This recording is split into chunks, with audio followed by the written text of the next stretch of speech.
Chapter 376 Wrath of Thunder. Chapter 376 Wrath of Thunder.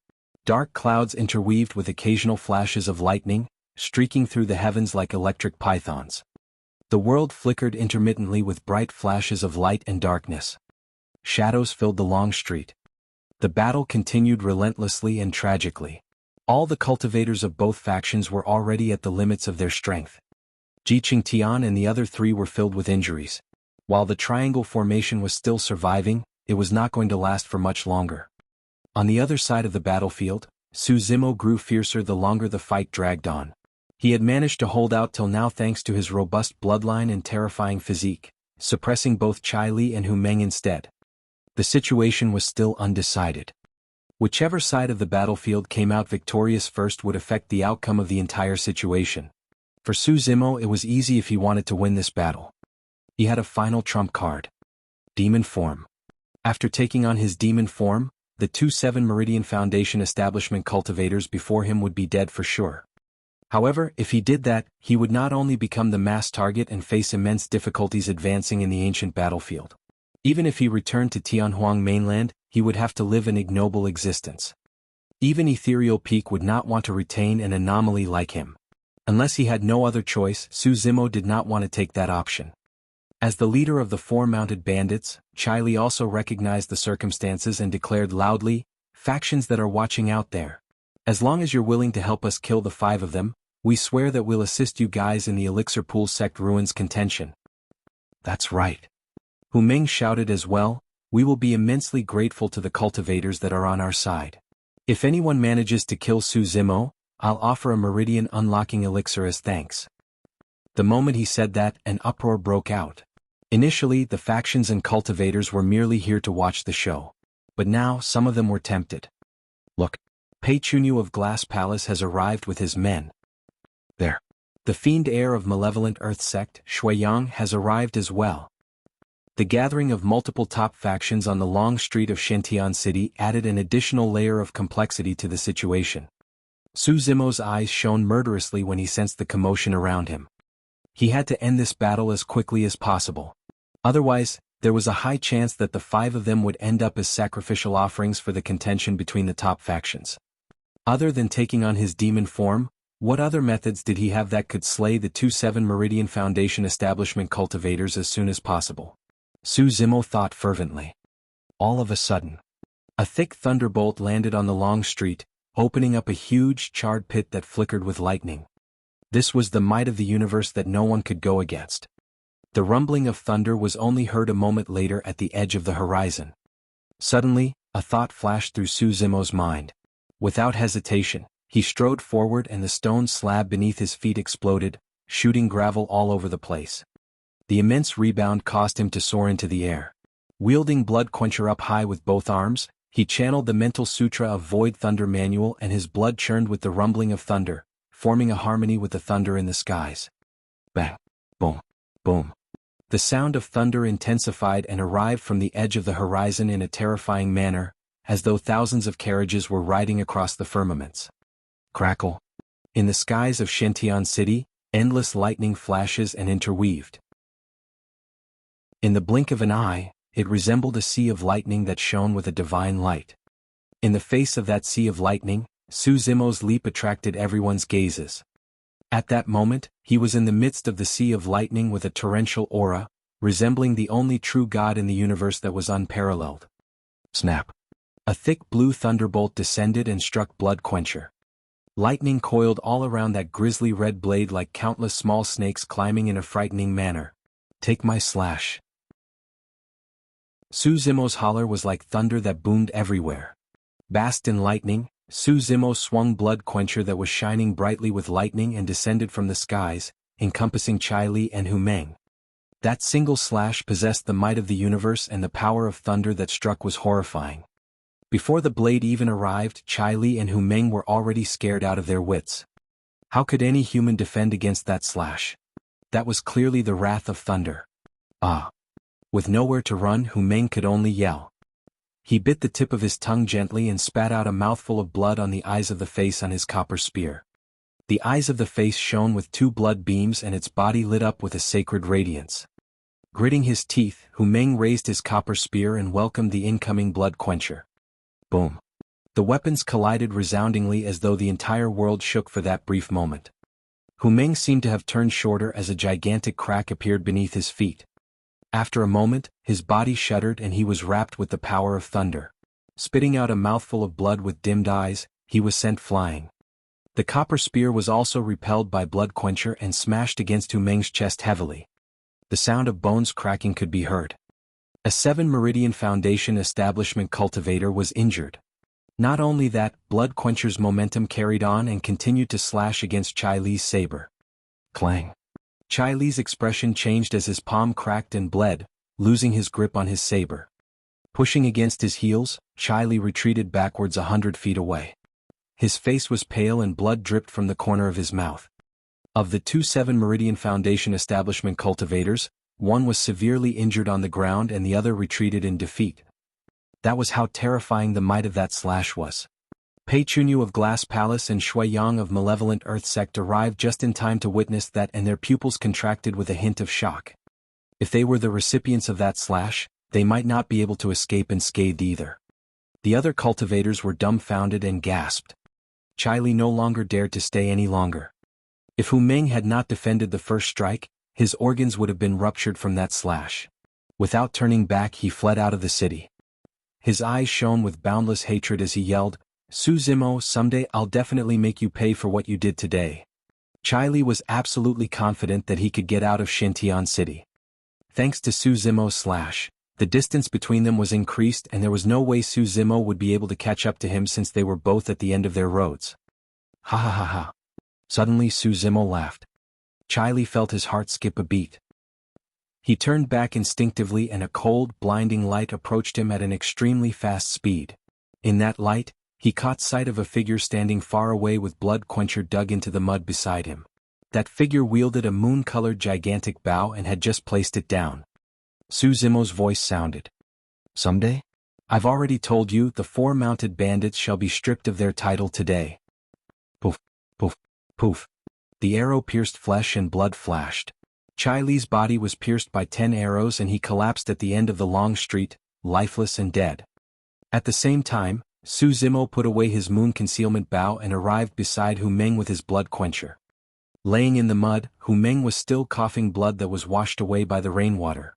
His gaze was scattered. Looking down, Su Zimo's eyes were cold. The next moment, a saber beam flashed. A massive head rolled on the ground. The 4 mounted bandits were buried in Xintian City. Chapter 377 Famous. Chapter 377, Famous. The outcome of the battle had surpassed everyone's expectations. In less than 15 minutes, the 3 mounted bandits that had returned to the city were already dead with their blood staining the long street. There were even 2 7 Meridian Foundation establishment cultivators among them. That final thunder slash was an eye-opener for many cultivators as they felt an incomparable shock both visually and mentally. Countless gazes were fixed on that figure on the long street, wielding a saber and stained with blood. Their expressions were complex, some shocked, some fearful, some in awe and some in scrutiny. Instantly, everyone realized that from this day forth, there would definitely be a place for this man in Xintian City. He was now famous after a single fight. This was something that the disciples of Elixir Yang sect had not expected. Tang Yu was originally waiting for the prearranged timing to charge in with the cultivators under her charge and rescue Su Zimo's group. However, nobody expected the situation to turn entirely in the blink of an eye. Both mounted bandits were dead. Despite his experience and calmness, Uncle Yang was stunned. A 5 Meridian Foundation establishment cultivator had killed 2 7 Meridian Foundation establishment cultivators on the spot. They were a full 2 cultivation realms above him. This wasn't the first time that Uncle Yang had come across a paragon talent as such. However, people as such were extremely rare and usually belonged to the top factions of Tianhuang mainland. What was the background of Su Zimo? He was not even carrying a sect badge, so he definitely wasn't a legacy disciple of the super sections. Furthermore, there were no traces of techniques inherited from super sects and top factions from Su Zimo. 4 super sects such as the 9 immortal sects, 7 fiend sects and the 6 Buddhist monasteries, each of them had their own cultivation techniques and secret skills that their disciples were bound to use in life and death bouts. As such, they were easily recognizable. However, Su Zimo's capabilities. While his pair of spirit wings were extraordinary and his sword formation was stunning, none of them were the key to why he was able to kill cultivators above his level. The reason why that person was able to kill beyond his level was entirely because of that terrifying physique that resembled a pure-blooded ferocious beast. In Tianhuang mainland, there were not many sects that specialized in body tempering among the immortal, Buddhist and fiend sections. Glass Palace was one of them, but it was clear that this man had nothing to do with them. Could there be hidden sects or reclusive masters apart from the top factions who could groom such a terrifying paragon? Yet, why was the cultivation technique that could build such a physique unknown? For the first time, Uncle Liang felt that he could not make out Su Zimo anymore. Right then, a decisive look flashed through Tang Yu's eyes as she waved and said in a deep voice, "Elixir Yang sect, listen up. Follow me and kill the survivors of the 4 mounted bandits. Leave no one alive." Before she finished speaking, Tang Yu was the first to summon her flying sword and charge into the battlefield. Uncle Liang did not have time to think and quickly followed. The 1,000-odd Elixir Yang sect cultivators at the back swarmed forward as well, charging towards the remaining desperados. Although the desperados did not fear death, the death of Chai Li and Hu Meng was still a huge blow to them mentally. Coupled with the intense battle that they had just been through, they were thoroughly exhausted. The assault of the vigorous cultivators of Elixir Yang sect engulfed them entirely. Some of the desperados broke down and shrieked while running out of the city. However, they barely took a couple of steps when they were killed on the spot. One side was severely injured and worn out while the other side was filled with life and vigor. It was obvious who was stronger. The outcome of the battle was already decided. With the death of the 2-7 Meridian Foundation establishment cultivators, Elixir Yang sect no longer had any reservations. On the long street, Ji Qingtian, Little Fatty and Shi Jian collapsed sitting on the ground, laughing out loud. Their laughter tugged at the wounds on their bodies and the 3 of them gasped in pain. However, they continued laughing non-stop. With Xiaoning's support, Lung Ro managed to stand barely. At that moment, there was a rare smile on her face that was extremely captivating. "We survived." Shi Jian scratched his head and looked at Ji Qingtian and Little Fatty, smiling foolishly in disbelief. "That's right." Ji Qingtian let out a long breath and lamented, "We survived. The feeling of being alive is fucking great." Little Fatty cursed and beamed brightly. When they returned to Shintian City, the 4 of them had already cast aside all thoughts of surviving. Now that they were celebrating the joy of surviving the calamity, every single breath felt incomparably blessed. After this battle, the friendship between the 4 of them changed considerably. This was a friendship forged through life and death and the baptism of blood. It was extremely precious in the cultivation world. Looking at this scene, Su Zimo smiled faintly and a warm feeling surged into his heart, remaining for a long time. Unknowingly, the heavy rain had stopped. The storm came and went quickly. The dark clouds dispersed and sunlight spilled onto the long street and the 5 of their faces, radiant with life. It wasn't only Su Zimo. From this day forth, the other 4 of them were going to be famous throughout Shintian City as well. As Elixir Yang sect took action, the other factions joined hurriedly as well. 1,000 Crane sect, Puppet sect and some cultivators of different factions all wanted a piece of the pie. Suddenly, a black-robed cultivator walked over slowly. Wielding a bone spear that had vague blood traces, he was extremely terrifying. He arrived before Su Zimo and stood still. The actions of the black-robed cultivator attracted countless gazes. "It's him. The fiend heir of malevolent earth sect. What does he want? I don't know. He doesn't seem friendly." Ji Qingtian and the others were no longer smiling, looking grim. They could sense a strong and dangerous aura coming from the black-robed cultivator. This man was extremely strong. In fact, a thought crossed their minds. Even if they were at peak condition and joined forces, they were no match for this person. The black-robed cultivator glared at Su Zimo for a moment without saying anything. Su Zimo was expressionless. "Very good." The black-robed cultivator nodded and declared proudly, "I am Shui Yang, the fiend heir of malevolent earth sect. You are very decent. I'll give you a chance. Join malevolent earth sect and be my personal bodyguard." Ji Qingtian and the others were stunned. One of the 7 fiend sects, malevolent earth sect. This was one of the top factions of Tianhuang mainland, but it was a fiend sect and was different from their Dao. Furthermore, this fiend heir of malevolent earth sect was arrogant and commanding in his tone. He even had a condescending attitude that was truly unpleasant. Ji Qingtian and the others looked at Su Zimo nervously. Given their understanding of Su Zimo, there was a high chance that the latter would reject the fiend heir of malevolent earth sect. However, given the fiend heir's temperament and methods, he would definitely turn murderous and attack Su Zimo once he was rejected. After that intense battle, Su Zimo was now at his weakest. How could he be a match for the fiend heir of malevolent earth sect? Was he going to meet with another calamity after surviving a life-and-death battle? True enough. Su Zimo smirked. What's malevolent earth sect? I haven't heard of you guys. Also, fiend heir of malevolent earth sect? What the shit? What's so great about you? All the cultivators were shocked when they heard that. Many cultivators looked at Su Zimo as though they were looking at a dead man. In truth, Su Zimo was not spouting nonsense. Back then, a fiend heir of malevolent earth sect died in his hands. In the fiend sects, every cultivation realm could only have a single fiend heir. Therefore, if Su Zimo hadn't killed the previous fiend heir of malevolent earth sect, this Shuiyang would not have been able to get his current position. Chapter 378 Killing Intent. Chapter 378 Killing Intent. Shuiyang's expression darkened instantly. His gaze narrowed and the bone spear in his hands quivered like it was alive, giving off a malevolent aura that rattled one's heart. Suddenly, a chuckle came not far away. Shuiyang, you're so awesome. A luxuriously robed man strode over. He had beautiful features and his black hair was bundled up without any loose ends. Bearing crystal-clear eyes, he was flawless from head to toe. Shuiyang's expression was unchanged when he saw that man, but there was a hint of caution deep in his eyes. Glass Palace. I think that's the legacy disciple of Glass Palace, Pei Chunyu. So that's him. It's said that he's at the peak of 7 Meridian Foundation establishment and is a step away from breaking through to 8 Meridian. He's just waiting to obtain a Meridian unlocking elixir from the Elixir Pool sect ruins. The crowd discussed. Arriving beside Su Zimo, Pei Chunyu gestured towards the former with a nod and a friendly smile before turning to Shuiyang. Shuiyang, you'll be going against Glass Palace if you make things difficult for fellow Taoist Su. Fu. Shuiyang laughed coldly and asked, since when did this punk have anything to do with Glass Palace?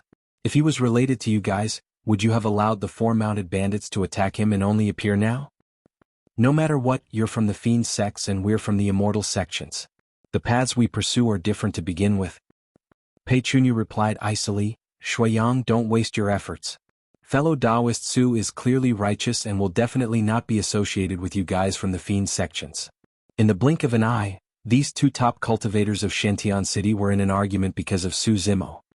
After becoming famous through that battle, these 2 factions are now trying to rope in Su Zimo. That's right. This man's potential is not to be underestimated as he's able to kill 2 7 Meridian Foundation establishment cultivators. Whoever manages to take him in will definitely have use for him in the future. Given this man's endowment, there's even a chance for him to leave the ancient battlefield with Pei Chunyu and join Glass Palace. Many cultivators looked at Su Zimo with envy. With an indifferent expression, Su Zimo suddenly said, both of you can leave now. There's no need to waste your breath here, I won't join either side. The moment he said that, the atmosphere turned freezing. The initially noisy chatter faded as well. Everyone's gazes landed on Su Zimo, some in shock, some in surprise, some confused. This was an extremely rare opportunity that anyone else would agree to readily. However, this man had rejected the invitation of 2 top factions right in front of everyone. Furthermore, Su Zimo's tone was extremely discourteous with a hint of irritation and disdain. Isn't this man way too arrogant? Fu, he thinks that he can reign supreme in the city just because he killed 2 7 Meridian Foundation establishment cultivators? This guy clearly has a death wish. I want to see what happens to him now that he's offended 2 top factions. In reality, among the crowd, Ji Qingtian and the others were probably the only ones who could understand Su Zimo's mind. First, he had an agreement with Elixir Yang sect. Second, be it Malevolent Earth sect or Glass Palace, both of them merely wanted to recruit Su Zimo without giving anything in return. At this moment, the cultivators of Elixir Yang sect were still trying their best to wipe out the survivors of the 4 mounted bandits. However, these 2 factions wanted to rope in Su Zimo without losing any resources at all. Most importantly, Ji Qingtian and the others could not sense the slightest bit of sincerity from both Pei Chunyu and Shui Yang. Although Pei Chunyu was polite, there was a condescending arrogance in his tone. This man looked down on Su Zimo from the bottom of his heart. Rather than an invitation, it was more like he was doing charity. If Ji Qingtian and the others could sense it, Su Zimo understood it even better. That was why he rejected them without second thought. Fu ha ha ha. Suddenly, Shui Yang burst into laughter and looked at Pei Chunyu mockingly, saying in a casual tone, "Seems like it was just a one-sided muse on your end. Interesting." A dark look flashed through Pei Chunyu's eyes. Su Zimo's reply was akin to disrespecting him in front of everyone. What was his status and position given the fact that he was a legacy disciple of Glass Palace? Coupled with Shui Yang's taunting, Pei Chunyu's killing intent surged. Maintaining his smile, he asked again gently, "Fellow Taoist Su, I didn't hear you right. Could you repeat yourself?" Although Pei Chunyu was smiling and his tone was gentle, Ji Qingtian and the others felt chills run down their spines. In other words, what he meant was that he was going to give Su Zimo another chance. If Su Zimo did not appreciate the chance, Pei Chunyu was going to kill him. This man had both the rights and the strength to do it. Ji Qingtian and the others were worried and could merely hope that Su Zimo would hold back temporarily instead of offending two top factions out of indignance. Everyone felt that Su Zimo wouldn't be a match for Pei Chunyu even if he was at his peak condition, let alone now when he was at his weakest after going through an immense battle and filled with injuries. As a legacy disciple of one of the immortal sects, Glass Palace, Pei Chunyu wasn't someone in the same league as the four mounted bandits. Ji Qingtian and the others looked at Su Zimo nervously. All of a sudden, Su Zimo smiled. "You didn't hear me? Let me simplify things and repeat it once more." After a slight pause, Su Zimo opened his mouth and spat out two words that shocked the world. "Get lost." The moment he said that, the surroundings fell completely silent. Many cultivators looked at that bloodied figure with agape mouths and shocked expressions as a single word filled their minds: lunatic. For some reason, Ji Qingtian and the rest felt relieved instead. This was the true Su Zimo. This wasn't someone that would submit to injustice. It was as Su Zimo had said in the past, "I cultivate so as to go all out to exact revenge. I cultivate as I believe in an eye for an eye." Pei Chunyu's triggered killing intent naturally could not hide from Su Zimo's spirit perception. Since that was the case, there was no way Su Zimo would be nice to this guy. The only reason why Su Zimo dared to challenge Pei Chunyu was because of his demon form. This was a trump card that he would not use unless he had no other choice. Otherwise, Su Zimo would have struck first the moment Pei Chunyu's killing intent was triggered instead of wasting time saying so much to the latter. Pei Chunyu was stunned for a moment. Clearly, he hadn't expected such a reaction from Su Zimo. Or rather, he hadn't expected that Su Zimo would dare have such a reaction. Fufufu.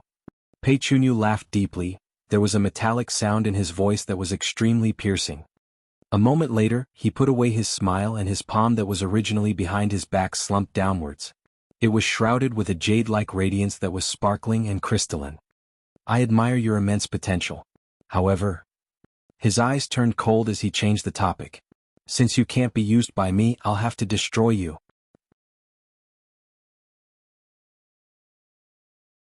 Chapter 379, Secret Loss. Chapter 379, Secret Loss. This person is under my protection. Just as everyone thought that Su Zimo's death was certain, a voice rang out from his side in an unquestionable tone. Not far away, a sword beam sped over. On it was a handsome man with eyes that resembled a painting. It was Tang Yu from Elixir Yang sect who liked to dress up as a man. When everyone's attention was focused on Tang Yu, an obscure glint flashed across Pei Chunyu's eyes as he gripped his fist suddenly and struck. The punch was aimed at Su Zimo's chest at an extremely fast speed. 5 spirit lights shone on the surface of his fist and it burst forth like a blazing sun that had a blinding radiance. 5 spirit patterns. It was a perfect spirit weapon. Pei Chunyu was wearing a perfect grade glove on his hand that was as thin as a cicada's wings and almost transparent. If not for the fact that he had channeled spirit energy into it, the glove would have been extremely difficult to detect. It was a killing blow. "Watch out." Tang Yu's expression changed as she yelled. Pei Chunyu and Su Zimo were so close that they could reach one another just by extending their hands.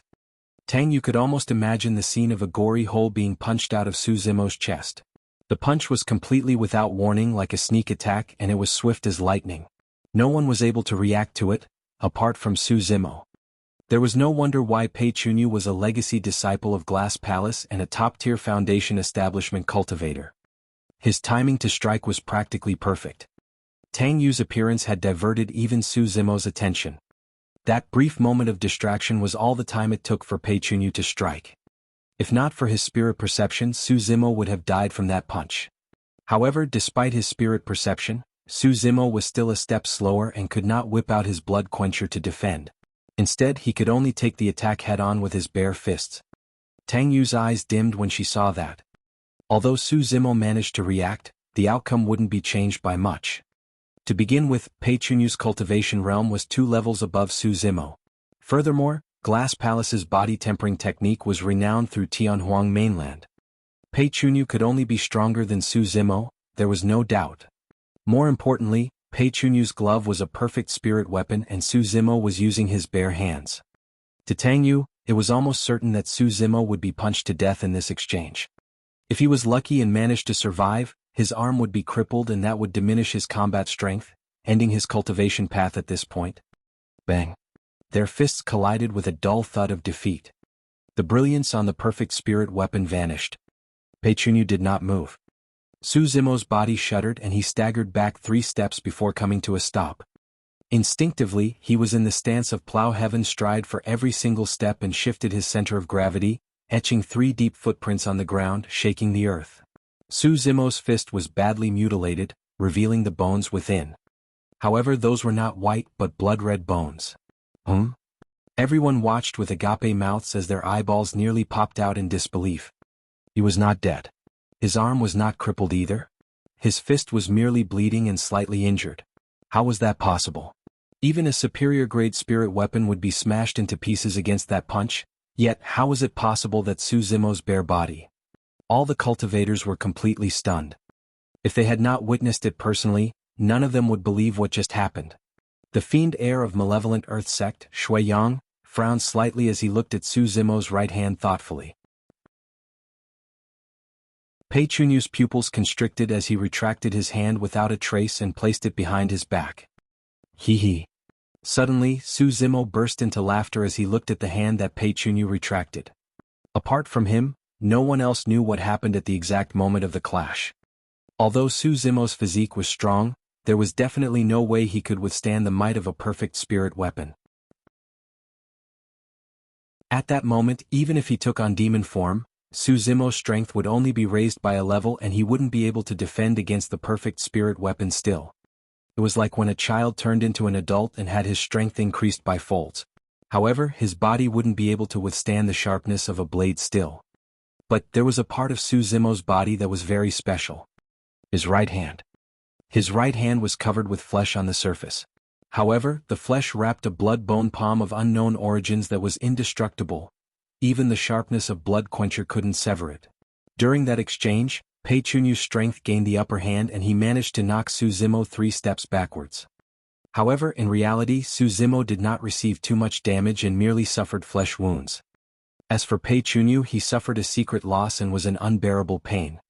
Nobody noticed that Pei Chunyu's retracted hand was trembling under the cover of his robes. The feeling of punching a steel board wasn't one that was pleasant.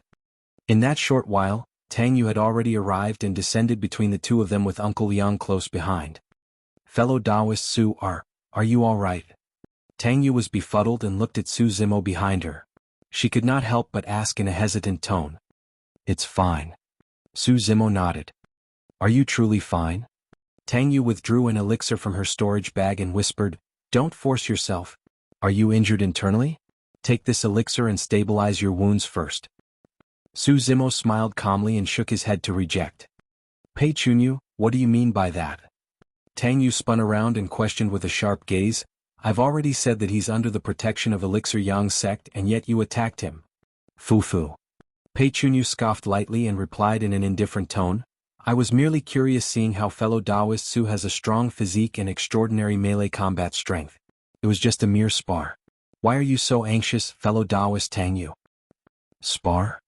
Tang Yu sneered. That punch was clearly out to take Su Zimo's life. Previously he was chided and shamed by Su Zimo. Now that he had taken another secret loss, there was no way Pei Chunyu would give up. He would still look for more opportunities to kill Su Zimo here. The person before him, Tang Yu, was nothing to be fearful of. However, a hint of caution appeared in Pei Chunyu's eyes when he caught sight of the elderly man behind Tang Yu. Taking a deep breath of air, Pei Chunyu sighed internally. Now that Elixir Yang sect was involved, it was unlikely that he would be able to kill Su Zimo today.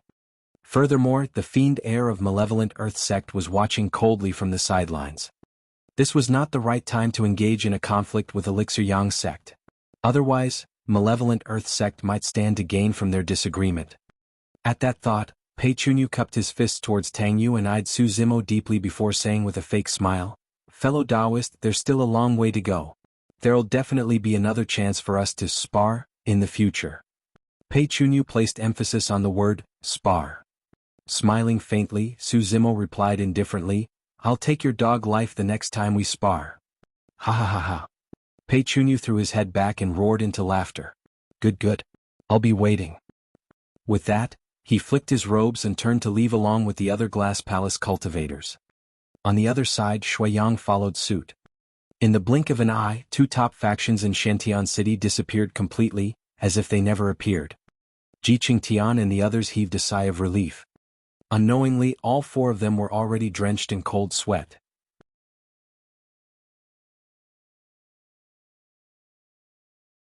Chapter 380 Elixir Pool Sect.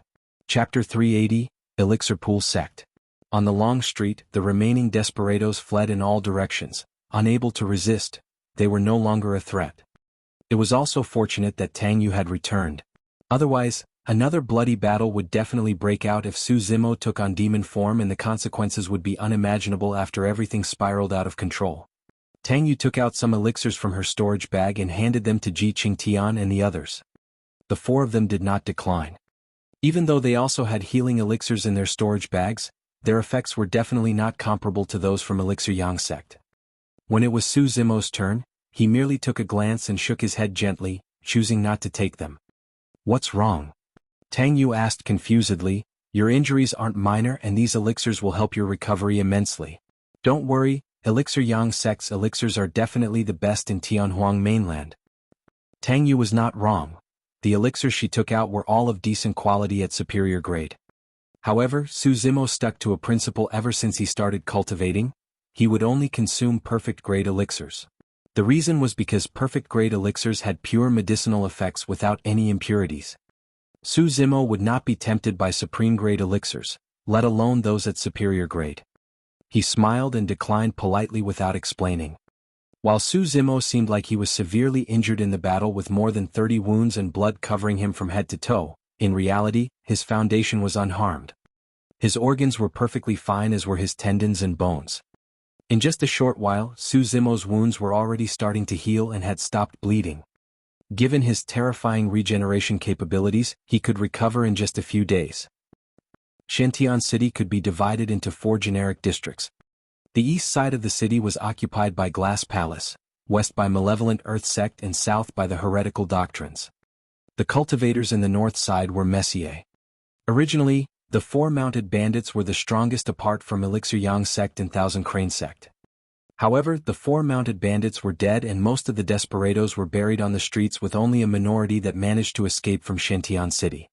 Worn out, injured and filled with the stench of blood, it was most likely that those desperados wouldn't be able to last a single night outside before they were devoured whole by the various ferocious beasts and ancient living beings out there. With the 4 mounted bandits gone, the north side of the city was now controlled by Elixir Yang sect and Thousand Crane sect. Before the bloody battle on the Long Street, Tang Yu had already valued Su Zimo highly and had an agreement with him to deal with the 4 mounted bandits. At that point of time, this agreement seemed fanatic and irrational. But now, everyone realized that Elixir Yang sect had benefited massively. They managed to recruit somebody like Su Zimo who was both strong and possessed terrifying potential without losing much resources. Furthermore, the 4 mounted bandits were destroyed. It was killing 2 birds with 1 stone. 10 days later. City's north, meeting hall of Elixir Yang sect. By now, Ji Qingtian and the others were almost healed up and Su Zimo had completely recovered a couple of days ago. Su Zimo's group of 6, Tang Yu, Uncle Yang and a cultivator of Elixir Yang Sect's battle hall Yanjun were gathered. Everyone, the reason why I gathered you guys here is to discuss information about an ancient ruin. Tang Yu said in a deep voice, since I've requested for your help, I'll divulge everything I know without holding back any secrets. Su Zimo's group nodded. All of them could sense Tang Yu's sincerity. During this period of time, Elixir Yang sect provided a considerable number of high-quality elixirs to help Jiqing Tian and the others with their recovery. In truth, this ruin is related to a major sect back in the ancient era named Elixir Pool Sect. It was clear that the sect had something to do with elixir refinement through its name alone. Indeed, Tang Yu continued, Elixir Pool Sect was extremely famous back in the ancient era and was the foremost elixir refinement sect in Tianhuang mainland. The founder master of our Elixir Yang sect was an elixir refinement master back in Elixir Pool Sect. Su Zimo's group felt their hearts skip a beat when they heard that. If an elixir refinement master of Elixir Pool Sect could create a sect, Elixir Yang sect, that turned out to be one of Tianhuang mainland's 4 unorthodox groups, one could only imagine how strong Elixir Pool Sect was back in the days. The ruins of Elixir Pool Sect are extraordinary. Tang Yu said with a grim expression. Not only will there be a large amount of elixirs within, there will also be many elixir recipes that have been lost. Su Zimo nodded silently. Many things have been lost through the times from the ancient era till now. The reason why the Meridian Unlocking Elixir was so precious was because its recipe had been lost for a long time. One could only imagine the outcome of finding the recipe of the Meridian Unlocking Elixir in the Elixir Pool Sect ruins. Of course, apart from elixir recipes in the ruins of some sects, there's also a chance of obtaining their inheritance if one is extremely lucky. These inheritances are much more precious than elixir recipes. However, the probability of that happening is extremely low, unless one has a token from Elixir Pool Sect and can obtain the sect's recognition. Tang Yu chuckled bitterly. However, if elixir recipes can be lost from sects from the ancient era, there's no way tokens can remain. The mention of that had Su Zimo's heart skipping a beat. Instinctively, Xiaoning looked towards Su Zimo with an odd expression, wanting to say something but stopped. Su Zimo lowered his head and pretended not to see. In truth, the both of them thought of something at the same time. The mysterious elixir furnace in Xiaoning's possession. Ever since they entered the ancient battlefield, it had been giving off unusual reactions. That was also the reason why Su Zimo brought Xiaoning in this direction. Now that they knew more about the Elixir Pool Sect ruins, it was only natural that they would relate it to the elixir furnace. However, this was an extremely sensitive issue. A man's wealth was his own ruin by causing another's greed. Now that there were so many people, they would naturally attract trouble if it was revealed. Even Elixir Yang sect might become a threat to them. Xiaoning was naive and revealed an abnormal reaction right away without thinking much about it. However, Su Zimo knew about the dangers of the cultivation world and did not meet with Xiaoning's gaze, merely shaking his head subtly. Smart as well, Xiaoning retracted her gaze and remained silent. Even so, someone noticed Xiaoning's reaction. The battle hall cultivator standing behind Tang Yu Yanjun raised his brow and asked suddenly, "You seem like you have something to say about the inheritance of this sect, fellow Taoist Xiaoning?" It's nothing." Xiaoning panicked a little after being exposed. Tang Yu frowned slightly and suddenly said, "Xiaoning, did you want to ask if there's a recipe for elixirs that can extend one's lifespan in the Elixir Pool Sect?" "Yes, that's right." Xiaoning nodded hurriedly. With a gentle smile, Tang Yu said tenderly, "Don't worry, there's definitely a recipe for something like that in Elixir Pool Sect. However, we might not be able to get our hands on it. Something like that depends on fate." "Oh." Xiaoning nodded and replied. After Tang Yu's interruption, Yanjun looked at Xiaoning with a confused expression and did not press on, merely assuming that he thought too much. Su Zimo raised his head and swept his head, glancing at Tang Yu subtly. At that moment she was looking at him deeply. Her eyes shimmered like the surface of water and she had a fake smile. What a powerful woman. Su Zimo sighed internally. Since Yanjun discovered Xiaoning's abnormality, Tang Yu clearly did as well. Furthermore, it was obvious that she had diverted the topic out of goodwill to distract Yanjun, doing Xiaoning a favor. The two of them exchanged glances with an understanding of one another without exposing anything.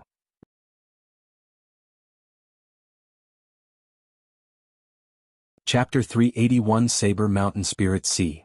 Chapter 381, Saber Mountain Spirit Sea. In truth, Su Zimo was already tempted the moment he heard about the Elixir Pool sect ruins. It wasn't purely because of Xiaoning, he had his own needs as well. The Meridian Unlocking Elixir. More than that, it was for a perfect grade Meridian Unlocking Elixir.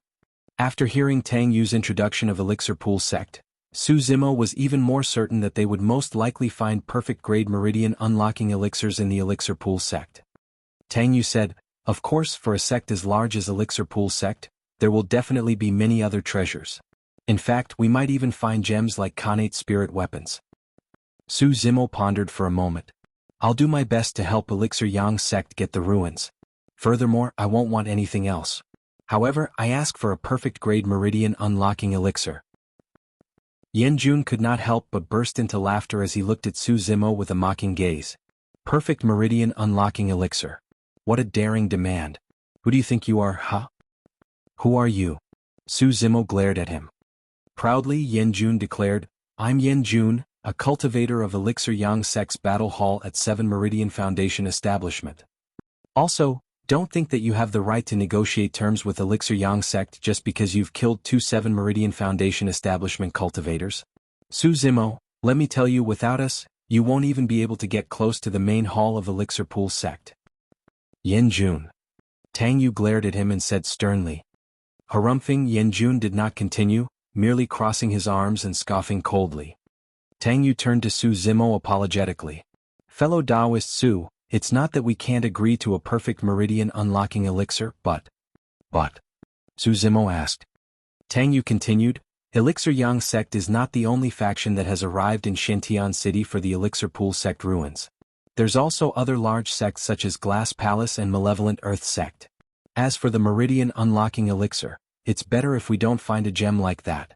If we do, the top cultivators of the other sects are bound to come and contest for it." In other words, Tang Yu meant that they would have to face many extremely strong foes if Su Zimo wanted to contest for a perfect Meridian Unlocking Elixir. After pondering for a slight moment, Tang Yu added, "I'll be blunt here, I'm talking about people like Pei Chunyu of Glass Palace and Shui Yang of Malevolent Earth sect. For these people, other than Khanate spirit weapons, other treasures and secret skills aren't worth bothering about. They are most likely here for the perfect Meridian Unlocking Elixirs as well. The higher the grade of the Meridian Unlocking Elixir, the greater the chances of one unlocking their spirit meridians. Pei Chunyu and Shui Yang were already at the peak of 7 Meridian Foundation establishment. The best chance for them to unlock their 8 spirit meridians would be to consume perfect Meridian Unlocking Elixirs. This was an opportunity they wouldn't miss." At the thought of Shui Yang and Pei Chunyu, Su Zimo frowned. He had exchanged blows with Pei Chunyu before. Although it was only a single blow, he could still sense how terrifying his opponent was. To be fair, if he had not made use of the blood-bone palm, there was a high chance that his arm would have been crippled by Pei Chunyu back then. Tang Yu said, "Even though you killed 2 7 Meridian Foundation establishment cultivators, you have to understand that there's a distinction in strength between 7 Meridian Foundation establishment cultivators as well. Take me for example, I'm at 7 Meridian Foundation establishment as well, but I'm an elixir refinement master. 5 of me won't be a match for people like Chai Li and Hu Meng. However, even 10 7 Meridian Foundation establishment cultivators the likes of Chai Li and Hu Meng wouldn't be a match for Pei Chunyu or Shui Yang. That's the difference we're talking about." Su Zimo remained silent. He knew that Tang Yu was not wrong. His chances of winning the two of them without the use of his demon form wasn't great.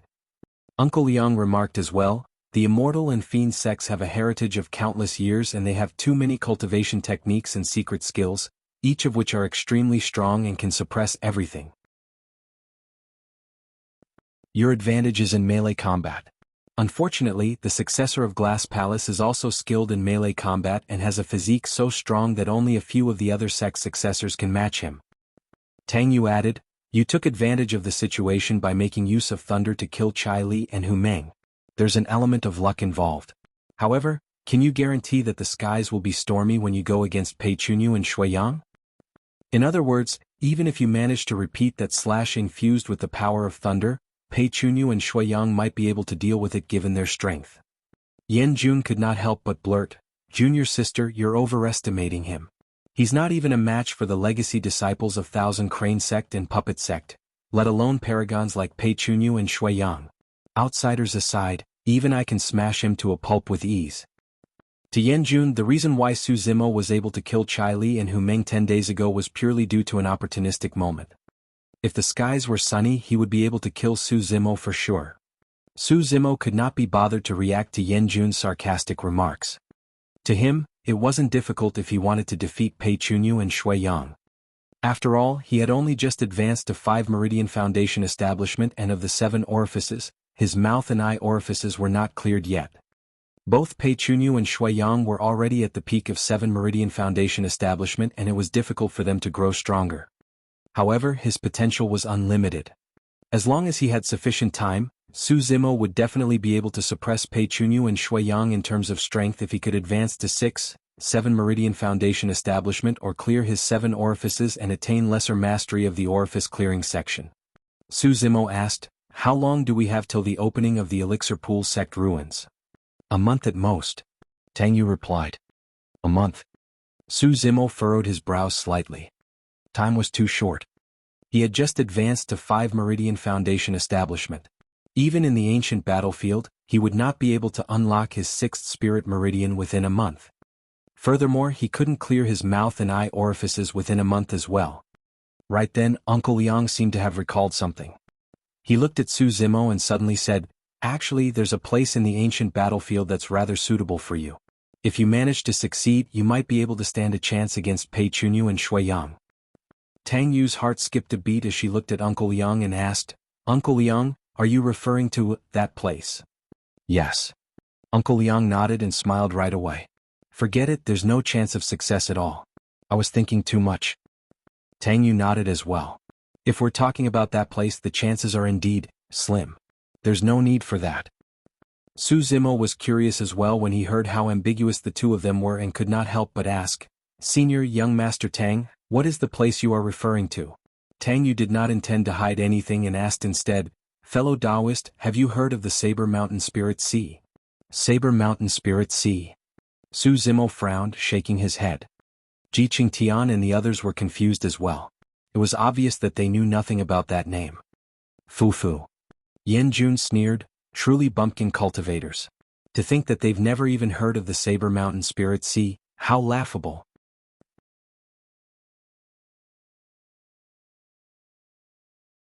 Chapter 382 Legend of the Saber Emperor. Chapter 382, Legend of the Saber Emperor. Each time cultivators of the Great Zhou dynasty entered the ancient battlefield, they would only linger around the borders. How could they have heard of the Saber Mountain Spirit Sea? If it was not because Su Zimo had brought Ji Qingtian and the others to this place, they might never have known about Shantian City, nor would they have the chance to interact with large sects such as Elixir Yang sect and Glass Palace in their entire lives. Experiences as such were rare and precious, serving as eye-openers. Su Zimo never had any feuds with Yan Jun. However, the latter had been unfriendly to him right from the beginning, shooting sarcastic remarks whenever he had the chance. As for the exact reason, Su Zimo had a vague guess.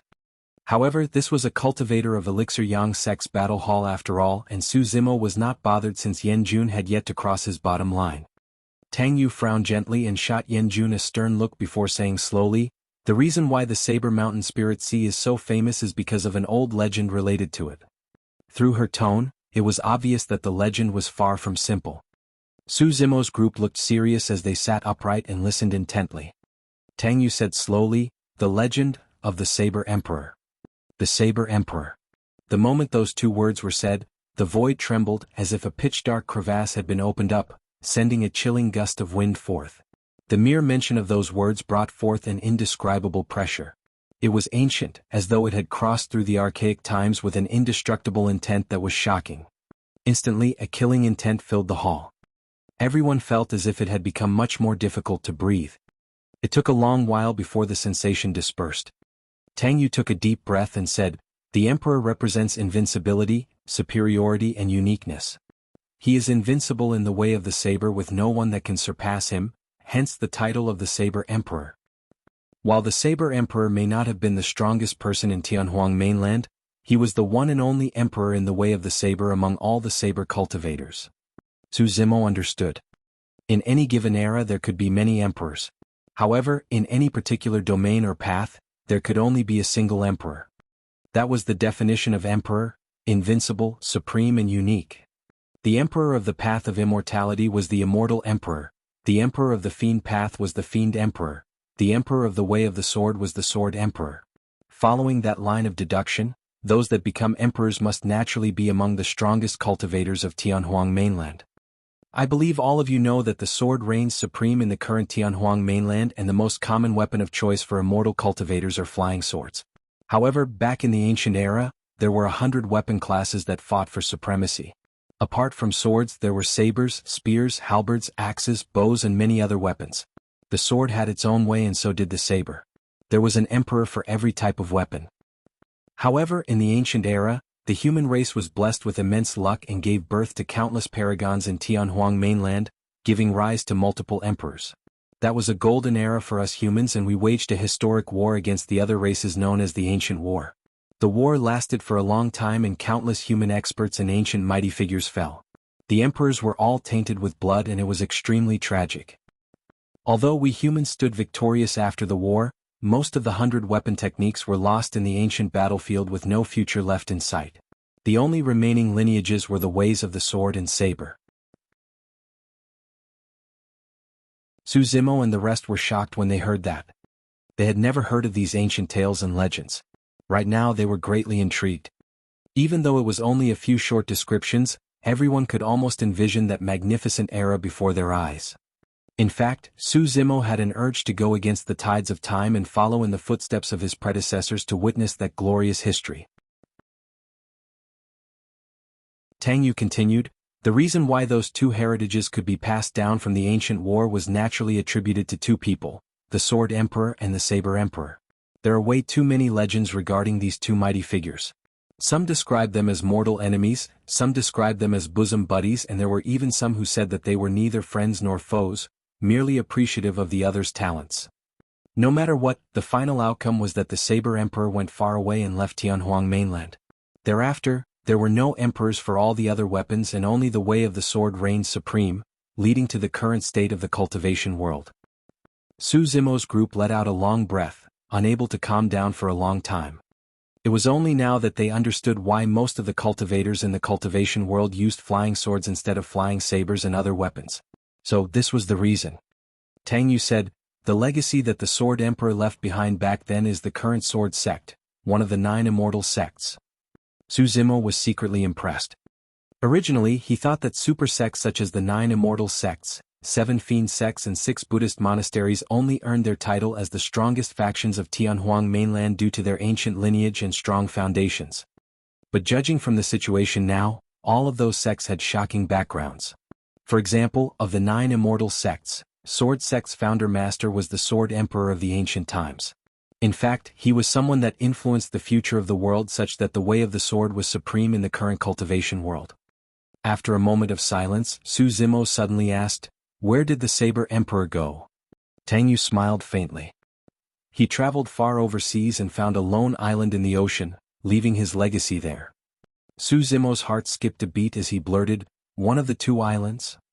The top factions of Tianhuang mainland consisted of the 9 immortal sects, 8 demon races, 7 fiend sects, 6 Buddhist monasteries, 5 heretical doctrines for unorthodox groups, 3 aristocrat families, 2 islands and 1 palace. That's right. Tang Yu's eyes flickered with a hint of admiration as she nodded. The legacy left behind by the Saber Emperor is one of the 2 islands, Divine Phoenix Island. The successor of Divine Phoenix Island rarely steps foot onto Tianhuang mainland. However, each time one of them does, they would definitely be unrivaled paragons that are bound to create waves in the cultivation world. Su Zimo lamented. From this perspective, the Saber Emperor did not lose back then.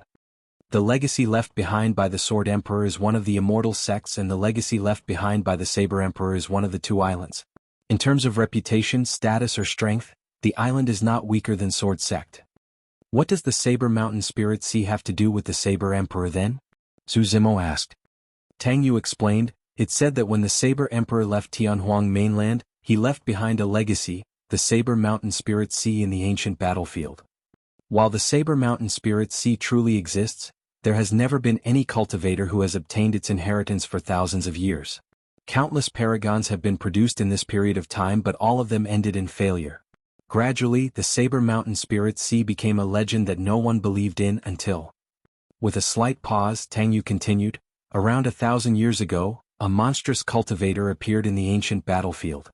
Although he was not from one of the super sects, he had frightening combat strength and could compete against all the legacy disciples of the various major sects. It was said that the person managed to obtain the Saber Emperors in the Saber Mountain Spirit Sea. Su Zimo frowned slightly and asked, "The Saber Mountain Spirit Sea still exists after that person obtained the Saber Emperor's inheritance?" "I don't know the exact reasons why, but it indeed still exists." Tang Yu nodded. "You're considered as a saber cultivator as well, and the Saber Mountain Spirit Sea is suitable for you and can help your strength grow rapidly. Naturally, there's a prerequisite, and that is for you to obtain the inheritance of the Saber Emperor."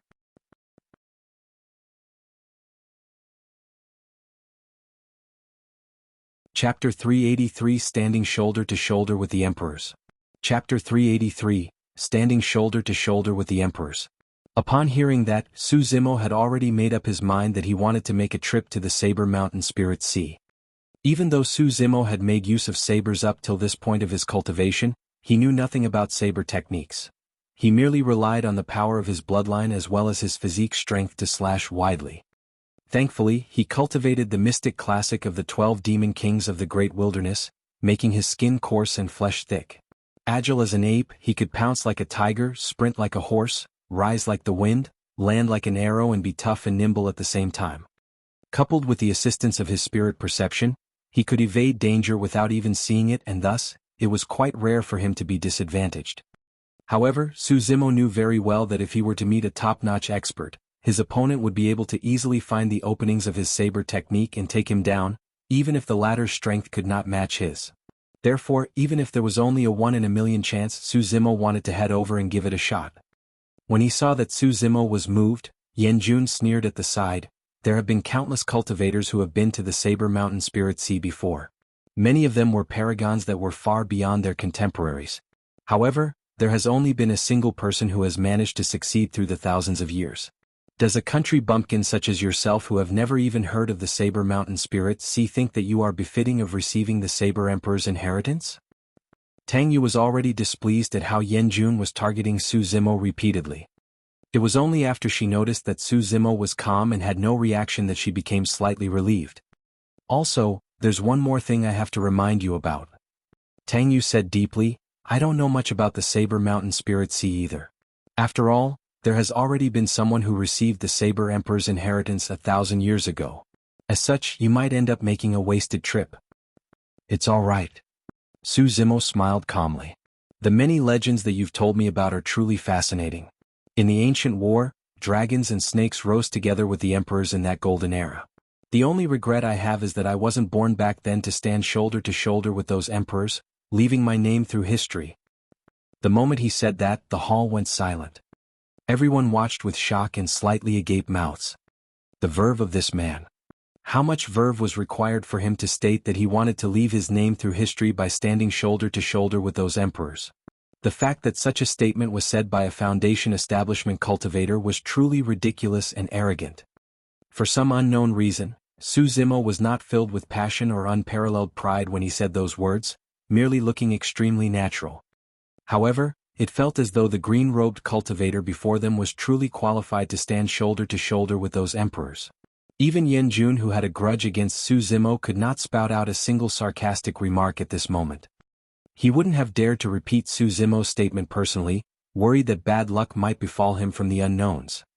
Even for the emperors that have fallen for countless years, their dignities could not be sullied. Uncle Yang looked at Su Zimo deeply. Initially he had underestimated Su Zimo. However, at that moment, Uncle Yang's previous impression of Su Zimo disappeared entirely. Su Zimo did not notice the strange expressions of everyone around him, merely immersed in his own emotions. Shaking his head gently, he lamented, "Time is merciless through history. Be it the Sword Emperor or the Saber Emperor, both have already passed on along with those eras, leaving only their legends. Since there's no longer a chance to witness the majesty of the Saber Emperor, I might as well head out to the Saber Mountain Spirit Sea. Even if I can't obtain the inheritance, I can relive the glory of the past in the ruins to make up for the regrets in my heart. Tang Yu nodded. Since you have already decided, I won't stop you. However, you have to return to Shintian City within the month to help us contend for the Elixir Pool sect ruins. All right. Su Zimo nodded. Right then, a cultivator of Elixir Yang sect strode in quickly and greeted with cupped fists. Young Master, Feng Man of Thousand Crane sect requests an audience. Sister Man? Tang Yu pondered for a moment and shifted her gaze. It paused on Lung Ro for a brief moment before she nodded. Invite her in. She explained to Su Zimo's group. The 4 unorthodox groups have a pretty good relationship. Sister Man is the commander for Thousand Crane Sect's expedition this time round, and I've known her for many years. Right then, a woman in a long white robe strode over. With a curvy and voluptuous figure, her steps were nimble and her black silky hair was tied in a bun, exuding a mature and dignified aura. Her features were exquisite and very beautiful. On the woman's waist, apart from a storage bag, there was a pink paper crane that was really pretty tied to it. Tang Yu walked over and smiled. Sister Man, come on in. Feng Man glanced at Tang Yu and chuckled. Why are you still dressed like this? You're no longer young. I'm used to it, Tang Yu blinked. Xiao Yu, I'm not going to beat around the bush. I'm here for someone. Feng Man did not waste time with any small talk. For her? Tang Yu glanced at Lung Ro. Feng Man smiled. I can't keep anything from you. Me? Lung Ro was slightly stunned. Feng Man nodded with a gentle gaze. I can see your talent in talisman crafting and can't bear to bury it, so I'm here to invite you to join Thousand Crane sect. What do you think? Lung Ro loved crafting talismans and indeed wanted to join Thousand Crane sect. However, she did not expect the latter to come knocking. Furthermore, she could tell that this Thousand Crane sect cultivator was truly sincere. Right then, another Elixir Yang sect cultivator headed in and greeted with cupped fists. Ingze of Puppet sect requests an audience. One of the 5 heretical doctrines, Puppet sect. Let him in. Tang Yu raised her head. Not long later, a muscular man strode into the hall wearing linen clothes. He had short hair and looked honest, grinning with cupped fists the moment he entered. Greetings, fellow Taoists. Tang Yu whispered to Su Zimo, this man is Ingze, the commander of Puppet sect for this expedition. Su Zimo nodded. Young Master Tang, I'm here today because I wish to invite someone to join our Puppet sect. I wonder if that's all right? Ingze went straight to the point. Oh. Tang Yu smiled and asked, who is the one who caught your eye? Ingze pointed to Shijian who was drinking tea dully at the side. Him? Shijian was confused and looked dazed, not understanding how he was chosen. Ingze grinned. This silly fool is not bad. He suits my taste. Ha ha ha ha. Little Fatty could not help but burst into laughter. Shijian clenched his fists with a darkened expression and emphasized, I'm not silly, I'm merely honest. Yes. Ingze nodded and added after a slight pause, they're both the same thing. Shijian. Little Fatty laughed even more merrily. Sun Dian of Tomb sect requests an audience. One of the 5 heretical doctrines, Tomb sect. Let him in. Before long, a pale-faced cultivator entered the hall. He had a monkey-like mouth and his eyes darted around, lighting up when they caught sight of Little Fatty. Sun Dian blinked repeatedly towards Little Fatty. Curious Little Fatty leaned over. The two of them, one fat and the other skinny, ran to a corner and mumbled. Little Fatty nodded repeatedly with burning eyes and smacked his lips like a starving wolf. When he saw that, Su Zimo smiled gently, he felt happy for Lung Ro and the others. Su Zimo was not the only one who made a name for himself and was recognized by many other cultivators in that battle on the long street. The other 4 were as well. When they made the decision to return to Shintian City, it was with the understanding that they would meet with a great disaster and die. Who would have thought that it would have turned into a great opportunity for them today instead? Fortune and misfortune were interdependent and it was nothing more than the cycle of karma.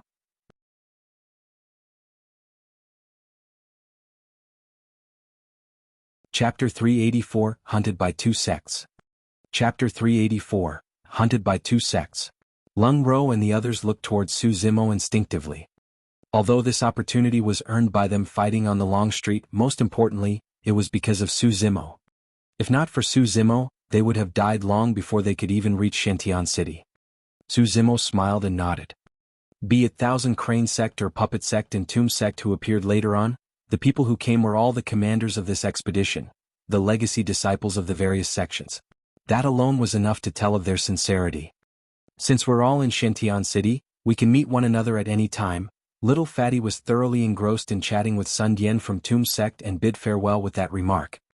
I'll be leaving too. Shi Jian scratched his head and left the hall behind Ing Zhe of Puppet Sect. Lung Ro nodded to Su Zimo as a form of greeting and left with Feng Man of Thousand Crane Sect. Tang Yu looked towards Ji Qingtian and blinked, saying in a playful tone, "Seems like I've got to extend my invitation right now or you'll be poached away by the other sections. If you don't mind, I'm willing to join Elixir Yang Sect," Ji Qingtian replied with a smile. Tang Yu shifted her gaze towards Su Zimo and asked expectantly, "What about you?" Although Su Zimo agreed to assist Elixir Yang Sect to contend for the Elixir Pool Sect ruins, he did not mention anything about joining the sect. "I'm different from them." Su Zimo shook his head and did not explain further, declining tactfully. Even though she expected that, Tang Yu could not help but feel disappointed when she heard his reply. Su Zimo cupped his fist. "There's no time to waste. I'll head out to the Saber Mountain Spirit Sea right now and try to return earlier." "Be careful," Tang Yu reminded. Turning around, Su Zimo disappeared before everyone's eyes swiftly. This was the first time that Su Zimo had shown his face in Shintian City after that battle on the Long Street 10 days ago. Instantly he attracted countless stares. Some were in awe, some in envy, some curious. "Did you see that? That scholarly green-robed cultivator is Su Zimo." "Oh, that's him? I thought he was going to have multiple limbs and heads." There were cultivators in Shintian City who hadn't seen Su Zimo before. However, there were few who have not heard of his name. Walking on the long street, Su Zimo could hear discussions coming from a few streets away with a mere twitch of his ears. He was not bothered about such stuff. However, before he walked far, his heart skipped a beat. He sensed a fleeting killing intent from those strange gazes. Was it a survivor of the 4 mounted bandits? The trees wanted silence but the wind did not stop. To think that someone would be harboring designs on him even after that bloody battle on the long street. Su Zimo maintained his composure and sneered in his heart, walking towards the east gate of Shintian City. The killing intent followed him the entire time. Not long after he exited the city, Su Zimo sensed another killing intent on top of the first. He was neither fast nor slow in his speed. About 2 hours later, Su Zimo was already far from Shintian City and his surroundings were empty with no one around. Right then the sound of clothes flapping could be heard from behind. Su Zimo stopped in his tracks and turned around. In the distant horizon, 2 figures were flying through the air at an extremely fast speed with a murderous aura. Narrowing his gaze, he focused on the sect badges around their waists and scoffed coldly while muttering softly, "It's indeed them." In the bloody battle on the long street, Su Zimo killed 2 7 Meridian Foundation establishment cultivators. Although it was because he took advantage of the circumstances, ordinary cultivators wouldn't dare to provoke him either. Furthermore, he had the backing of Elixir Yang Sect. However, there were 2 sects in Shintian City who had sufficient strength and reason to cause trouble for him.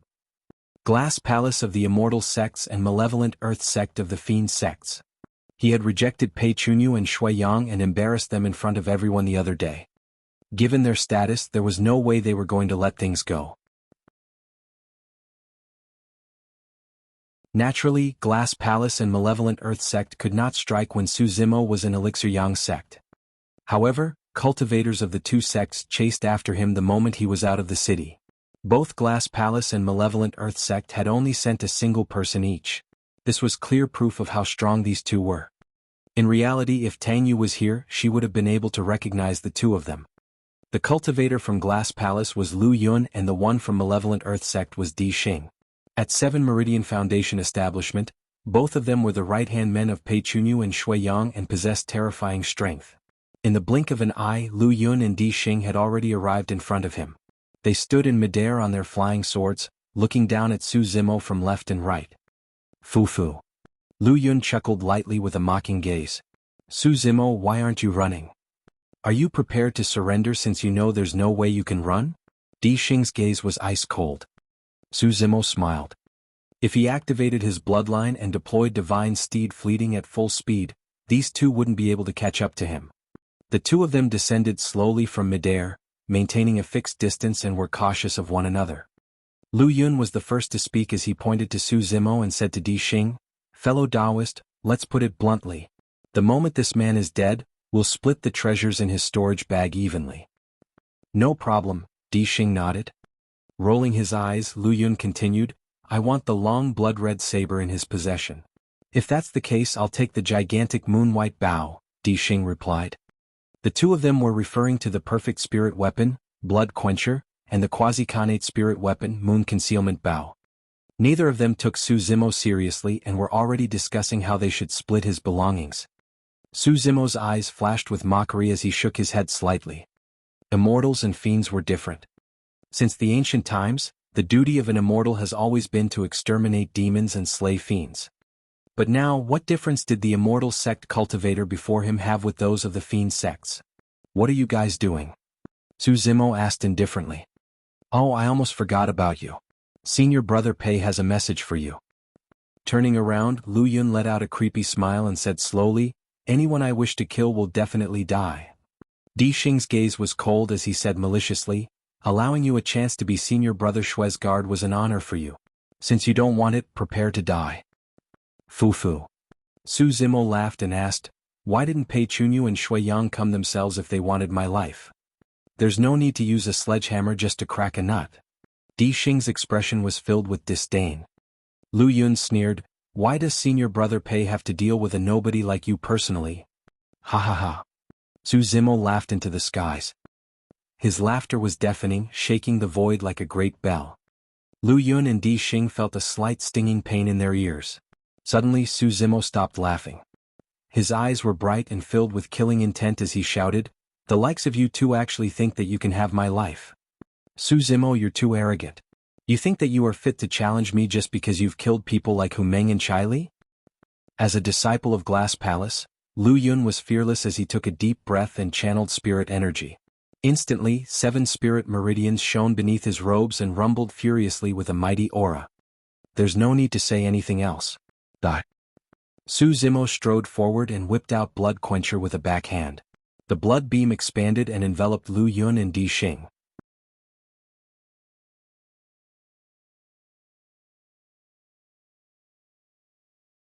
Chapter 385, Troublesome. Chapter 385, Troublesome. Whoosh.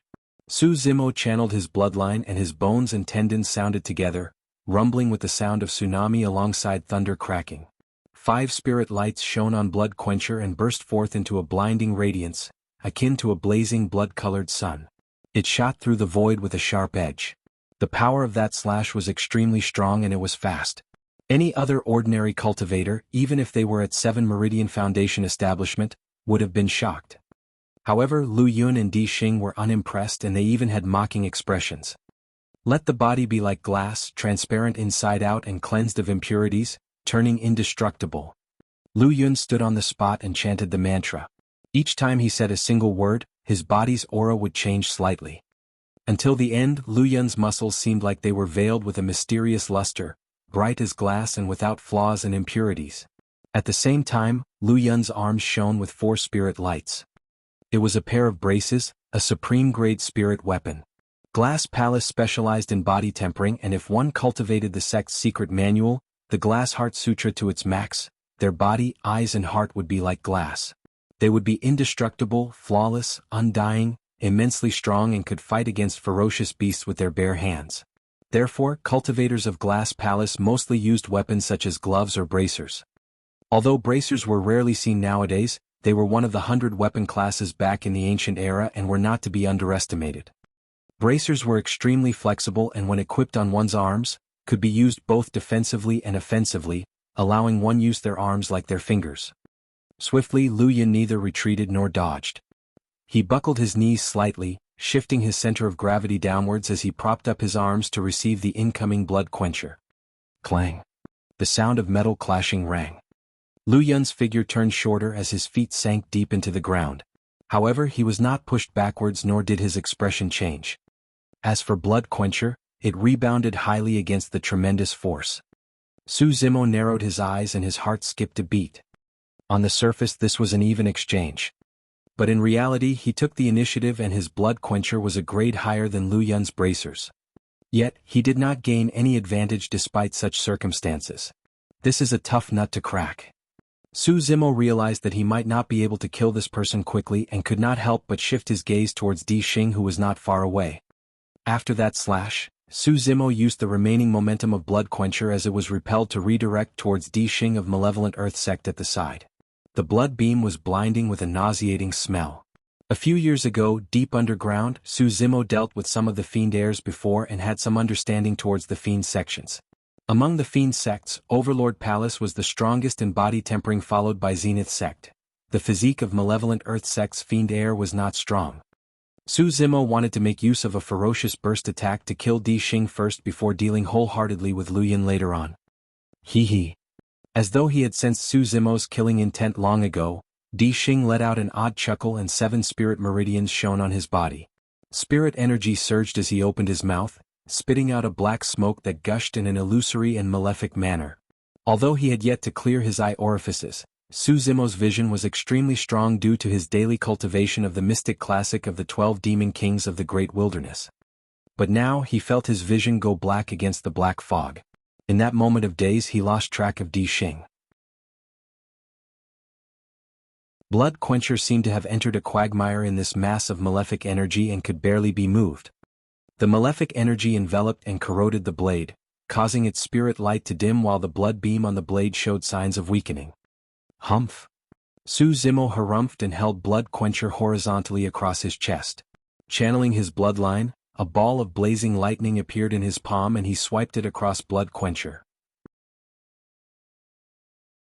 The power of thunder was the most masculine and could purge off evil. It was the most effective against such malefic energy. With a series of crackling sounds, the malefic energy around Blood Quencher was completely purged by the ball of lightning in Su Zimo's palm. 5 spirit patterns shone on the blade once more as it regained its luster. Lightning. Di Xing's eyes flashed with caution. In reality, the smoke that he had spat out was far from simple. It was one of Malevolent Earth Sect's secret skills, Spirit Devouring Malefice. The Spirit Devouring Malefice was extremely strong and was used to corrode spirit weapons. Any spirit weapon that was tainted by the Spirit Devouring Malefice would have its spirit chi sucked away. Left unpurged, even its spirit patterns would be erased, rendering the spirit weapons almost useless. Swoosh! Lu Yun charged over from the side with his bloodline rumbling like lead mercury. A fierce wind blew behind him as he swung his arms and smashed down. Su Zimo took a wrong step and twisted his body to slash in reverse. Clang! Sparks flew everywhere. In a flash, Su Zimo's body swayed as he made use of the energy from that blow's rebound and crossed his legs, unleashing Divine Steed Fleeting to charge at Divine Steed Fleeting who was not far away with a furious killing intent. Di Xing was different from Lu Yun. His physique was average and he was not strong in melee combat. Su Zimo would be able to kill him as long as he could get close. Seemingly seeing through Su Zimo's intentions, Di Xing smirked coldly. Go! Suddenly he threw out the bone spear in his arms and it hovered in midair. A pitch-black smoke surged out from his fingertip, entering the spear. The 10-jointed bone spear shone brightly with spirit light and 4 spirit patterns. Di Xing's fingers shifted continuously as he conjured a hand seal while shouting, Go! The moment he said that, the 10-jointed bone spear broke apart and turned into 10 bone spikes. Each of them were shrouded with malefic energy as they shot towards Su Zimo at lightning speed. Su Zimo had just deployed Divine Steed Fleeting when his mind flashed with a warning. In a dizzying moment he was welcomed by 10 bone spikes. The spikes shone coldly and were extremely sharp. These were not weaker than normal sharp weapons and holes would definitely appear on one's body if they found their mark. The scariest thing was that the 10 bone spikes were extremely precise and sealed off all of Su Zimo's escape routes. 8 bone spikes occupied 8 different directions. The remaining 2 bone spikes sealed the upwards and downwards directions. All 10 directions were completely sealed. Right then, it would be difficult for Su Zimo to avoid the bone spikes even if he made use of Anaconda Swath. What a brilliant technique! Su Zimo was secretly shocked. Ethereal Sword, one of Ethereal Peak's 3 secret skills, was a weapon technique as well and consisted of 3 levels. However, compared to the weapon technique of Malevolent Earth Sect, Ethereal Sword was clearly a class weaker. Ever since he started cultivating, Su Zimo had fought countless battles. However, this was the first time that a cultivator could seal off his movements with just a weapon technique. Now that he thought about it, it was truly way too lucky that he was able to kill the malevolent Earth Sect Fiend Heir back then. The presence of the ancient Spirit Lock formation disabled at least half of the malevolent Earth Sect Fiend Heir's powers. Everything else aside, if the Fiend Heir could use this weapon technique back then, he would have been invincible. In that flash, Su Zimo did not have time to think as he swung Blood Quencher while channeling his bloodline. He roared loudly, slashing against an incoming bone spike by making use of his immense burst power. Clang! The bone spike was sent flying and a gap appeared. Di Xing was not far away. Su Zimo's eyes lit up. Just as he was about to charge through the gap, the air behind, above, below and on his sides vibrated immensely. The other 9 bone spikes descended, leaving Su Zimo no chance at all. Even though Di Xing was not far away, Su Zimo had no choice but to deal with the 9 bone spikes. No matter how fast he was, he could not match the speed of the bone spikes.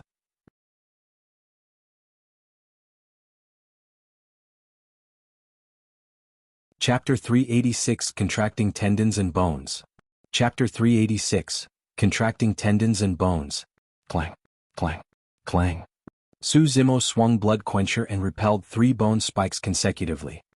Right after, he made use of his spirit perception and passed through the gap of 2 bone spikes extremely closely. With a swoosh, a pair of spirit wings appeared behind his back and suddenly, Su Zimo soared into the air and evaded the remaining 4 bone spikes. The entire process seemed very slow upon narration, but in fact, it occurred in the split of a moment. Any slight delay would have riddled Su Zimo's body with holes. Su Zimo was internally shocked by how he had to unleash multiple trump cards just to barely evade the wave of attacks from Di Xing's bone spear. Taking a deep breath, Su Zimo was about to charge forward and shorten the distance between him and Di Xing when a cold light flashed by his eyes, followed by an incoming wave of malefic energy. The bone spike that he had first repelled was now approaching him once more. The sequence was perfect and Su Zimo did not have any breathing room at all. With the use of his spirit wings, Su Zimo hovered in midair and reared his head. His body was almost parallel to the ground. Swoosh, swoosh, swoosh. A series of piercing sounds could be heard. The previous 9 bone spikes had returned and sealed his path once more. Out of exasperation, Su Zimo could only swing Blood Quencher and fight head-on. Clang, clang, clang, clang. He had just soared into the skies but was forced to descend onto the ground after the consecutive furious attacks of the bone spikes. It was only now that Su Zimo understood why Tang Yu and the others had always thought that he was not a match for Pei Chunyu and Shui Yang. Even after he displayed unparalleled strength in that bloody battle on the Long Street, or killed 2 7 Meridian Foundation establishment cultivators single-handedly, no one thought highly of him. The 2 men before him had already given him an answer. This was the strength of the disciples that belonged to the top factions of Tianhuang mainland. Skynet Fist. Lu Yun's voice sounded. The spirit chi in the void behind Su Zimo fluctuated wildly. This was a sign of the condensation of spirit arts. The changes of the void alone was enough to tell of how frightening Skynet Fist was. Not far away, Lu Yun conjured a hand seal and punched towards Su Zimo through the void. A fist that was conjured from spirit energy materialized and was crystal clear. It shot out, punching towards the spot where Su Zimo landed. Boom. Su Zimo had just landed on the ground when he heard an explosion. Without looking, he could already feel a gigantic fist coming towards his body with a terrifying might as it caused the surrounding air to explode. Lu Yun had arrived. After Skynet Fist, Lu Yun's body flashed and he charged forward. Swinging his arms, his bracers shone brightly and smashed towards Su Zimo's head. There was no wonder why Lu Yun was a disciple of an immortal sect. His timing was impeccable. Right as Skynet Fist descended, he had arrived while unleashing a killing move. Danger. The current situation was much more dangerous than 10 days ago on that Long Street. Su Zimo was already having too much trouble dealing with the 10 bone spikes before him, and now Lu Yun, who was terrifyingly strong in melee combat, was striking from the back. A single misstep and Su Zimo would die on the spot. Lu Yun and Di Xing's eyes shone excitedly. To them, Su Zimo was already a dead man with nowhere to run. Even Pei Chunyu and Shui Yang might not be able to escape unscathed against such an attack. However, what puzzled the 2 of them was that they couldn't spot a single trace of panic on Su Zimo's face. Those eyes were calm as water with slight ripples of killing intent. All of a sudden, Su Zimo did something that Lu Yun and Di Xing could not understand at all. He put away his blood quencher. Before the two of them could think about why Su Zimo did that, the latter had already struck. Fiend Suppression Seal. Su Zimo's left hand flickered and he connected his middle finger and thumb, conjuring a hand seal while chanting a mental sutra. Boom. A golden palm descended from the sky in a blinding manner. Tearing through the firmament, the patterns on the palm were clearly visible as it slammed towards the Skynet fist with an apocalyptic might. The palm and fist collided, creating a deafening bang in midair. The spirit chi in the void turned chaotic instantly. A massive wave of energy shot out from the collision as a core, spreading towards the surrounding in a golden light as spirit energy dissipated. Su Zimo's arms were already starting to feel numb after clashing with Di Xing repeatedly earlier on.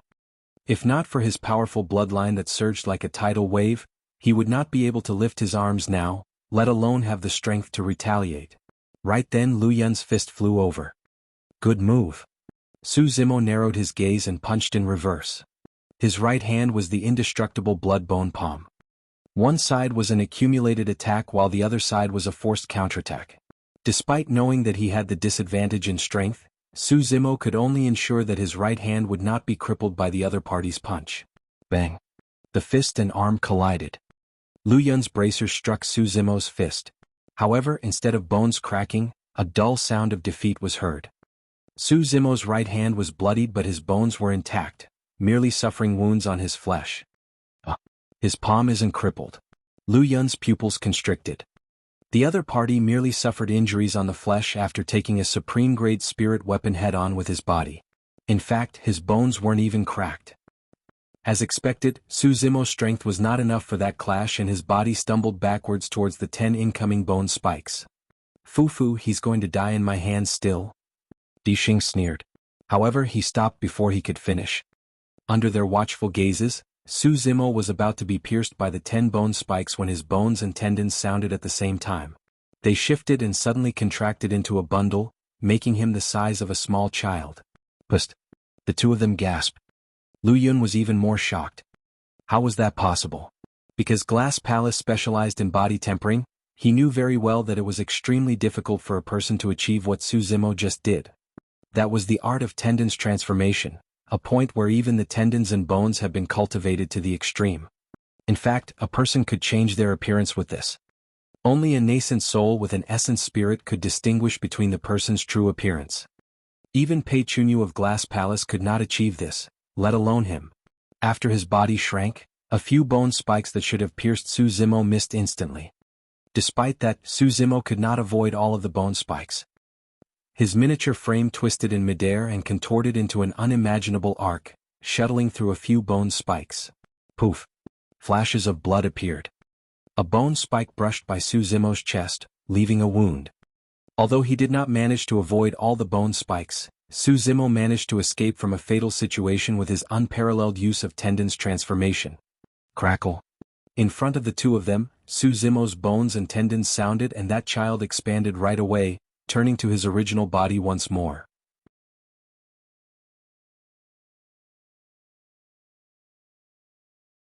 Chapter 387 Kill. Chapter 387 Kill. Di Xing's gaze was dark as he glared at the wound on Su Zimo's chest. Although that wound wasn't deep, the weapons of malevolent Earth sect were all basked and tempered in malefic energy. The moment they injure anyone, malefic energy would surge into the smallest of wounds. Those that were lightly affected would not be able to channel their spirit energy efficiently and their combat strength would weaken. If they did not purge it in time, it might even destroy their foundation and cripple their chances at future cultivation. Those that were severely affected would have their hearts enveloped by the malefic energy, severing their meridians and killing them on the spot. Right in front of Di Xing, the wound on Su Zimo's chest flashed with streaks of lightning, purging the malefic energy entirely. Su Zimo stood where he was and glared at Lu Yun and Di Xing coldly. The killing intent in his eyes intensified and his aura was changing as well. Hee hee. Di Xing laughed menacingly. Su Zimo, surrender. That tendons transformation of yours is only going to work the first time. Next time I'll be prepared and you'll be shred to pieces even if you turn into a baby. Su Zimo, I'm going to give you a chance. Suddenly Lu Yun's eyes shone and he said, as long as you're willing to hand over your body tempering technique, I'll let you off. Furthermore, I'll be on your side and kill Di Xing. How does that sound? Fufufu. Su Zimo burst into laughter as he twisted his neck while his eyes shone with a demonic glint. You guys really think you've won? The moment he said that, a sinister wind gusted without warning. Looking at Su Zimo with his sinister expression not far away, Lu Yun and Di Xing felt an unprecedented sense of fear. Why am I feeling this way? The two of them exchanged glances with grim expressions. You want my body tempering technique? Su Zimo licked his lips with a ferocious glint in his eyes. Grinning, he shouted, that depends on whether you can remain alive to learn it. Boom. A muffled sound rang out from within Su Zimo's body, as though some seal had been released and an ancient demon had been summoned. It was terrifying. Although they had been fighting for a short time, Su Zimo had already realized that he wouldn't be able to defeat the two of them if he continued fighting with his current strength. Since there was nobody else at this place, he could kill them in his demon form without anybody knowing. Su Zimo's power of blood qi erupted and his body expanded. Demonic qi shrouded his body as his pupils turned pitch black, appearing imperceptibly in the scarlet demonic qi. It's a demon. Lu Yun and Di Xing were shocked. No, how is it possible? The moment they saw that dense demonic aura, the two of them thought that Su Zimo was a demon. However, they were puzzled on second thought. There was no way demons could take on human form before they formed an inner core. How was that possible? Furthermore, Su Zimo had clearly unlocked the 8 meridians that only humans possessed. How could he be a demon? Everything before them was completely unexplainable. In truth, even nascent souls or void reversions would not be able to explain this, let alone the two of them. Typically, humans and demons had different paths. Their languages were different, as were their body structures, cultivation techniques and methods. Even tigers and leopards that were the closest to the demon race had different cultivation techniques, let alone humans and demons. The cultivation techniques, bloodlines and everything else were different between the two races. If Su Zimo was a human, what about the demonic qi that was coming from him? The richness of that demonic qi was no weaker than pure-blooded ferocious beasts. In Lu Yun and Di Xing's moment of daze, Su Zimo shifted and arrived before Lu Yun in the blink of an eye. A series of afterimages appeared behind Su Zimo, lasting for a long time. Ah! Lu Yun's expression changed and his heart nearly exploded. Su Zimo was too imposing and terrifying. Lunging over with that asphyxiating aura, he was even more feral than the ferocious beasts of the ancient era with his surging blood qi and cold-killing intent. Lu Yun did not have time to contemplate and activated his bloodline, churning spirit energy furiously as his bracers shone with a bedazzling spirit light. I don't care what sort of a monster you are, just die. Lu Yun hollered and channeled his energy to the max. The veins on his neck popped out as he swung his arms, smashing violently down on Su Zimo's head. That was no arm. With the augmentation of Glass Palace's secret skill, his arm was veiled with a layer of luster. With the support of a supreme-grade spirit weapon on top of it, that was a steel whip as thick as an arm. Su Zimo did not dodge nor retreat. His eyes shone brightly with a violent glint as he extended his arm and welcomed the strike. With a thunk, Su Zimo's arm swung out, resembling an elephant's trunk that was limp and weak. The moment the two arms made contact, Su Zimo's arm coiled and trembled. The mysterious luster on Lu Yun's hand dissipated instantly. Crack, crack, crack. Even with the protection of his bracers, Lu Yun's arm was contorted with the bones inside shattered. All the bone fragments pierced out from his flesh in a bloodied, horrific manner. Ah! Lu Yun shrieked tragically as color drained from his face. After taking on demon form, Su Zimo's strength had not only increased from the burst of his blood qi, he had even unleashed a killing move of the mystic classic of the 12 demon kings of the great wilderness. Swoosh, swoosh, swoosh. A gust of wind blew behind Su Zimo's head, producing a vague stinging pain. He did not have to see to know that Di Xing must have attacked. Ha! With a sneer, Su Zimo rushed up without stopping at all after crippling Lu Yun's arm. Lu Yun grit his teeth and cold sweat poured from his head. As long as he could block Su Zimo for a moment, Di Xing's 10 bone spikes would descend before long and trap Su Zimo within. At that time he would be able to escape. As a final gambit, Lu Yun punched out once again. Su Zimo's strength was not the only thing that increased after he took on his demon form. His speed increased as well. Instead of slowing down, Su Zimo hastened and his body curled into a spiral ball. His knee seemed to be in a kneeling position and it barely dodged Lu Yun's punch. As though he was propping up an immortal peach with his hands, Su Zimo arrived in front of Lu Yun and suddenly pushed both palms upwards against Lu Yun's chin. Snap. Instantly Lu Yun's head was tossed back, his jaws smashed and his throat snapped on the spot. He was no longer breathing. Di Xing gasped when he saw that. Nobody could have imagined that a 7 Meridian Foundation establishment cultivator from Glass Palace that was known for their immense physiques would die in a single round of melee combat. A cold light tore through the air as 10 bone spikes chased relentlessly. Initially they should have landed on Su Zimo's back. However, Su Zimo's body fell flat to the ground and he slithered forward, like an anaconda in the grass as he charged towards Di Xing. This time round he evaded 9 bone spikes completely. Poof, poof, poof. The 9 bone spikes pierced Lu Yun's body instead.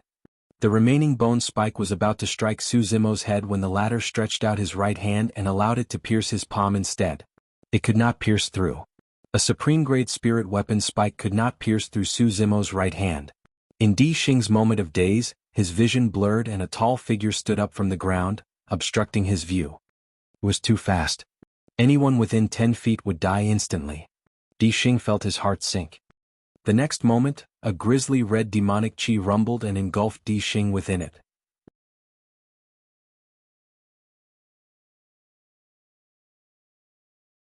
Chapter 388, Immortal Ruin. Chapter 388, Immortal Ruin. A moment later, the grisly red demonic chi dissipated, revealing 2 figures. Di Xing's eyes were widened with fright as 5 bloodied holes appeared at the top of his head, streaming with blood. He was already dead. With a shrug, Su Zimo's tendons and bones sounded and that gigantic body of his reverted to normal instantly. After changing into a fresh set of green robes, Su Zimo picked up the storage bags on the waists of the 2 men. He compared them before speeding forward. The Saber Mountain Spirit Sea was about 2 to 3 days away from Shentian City on foot. Along the way, Su Zimo checked out Lu Yu and Di Xing's storage bags.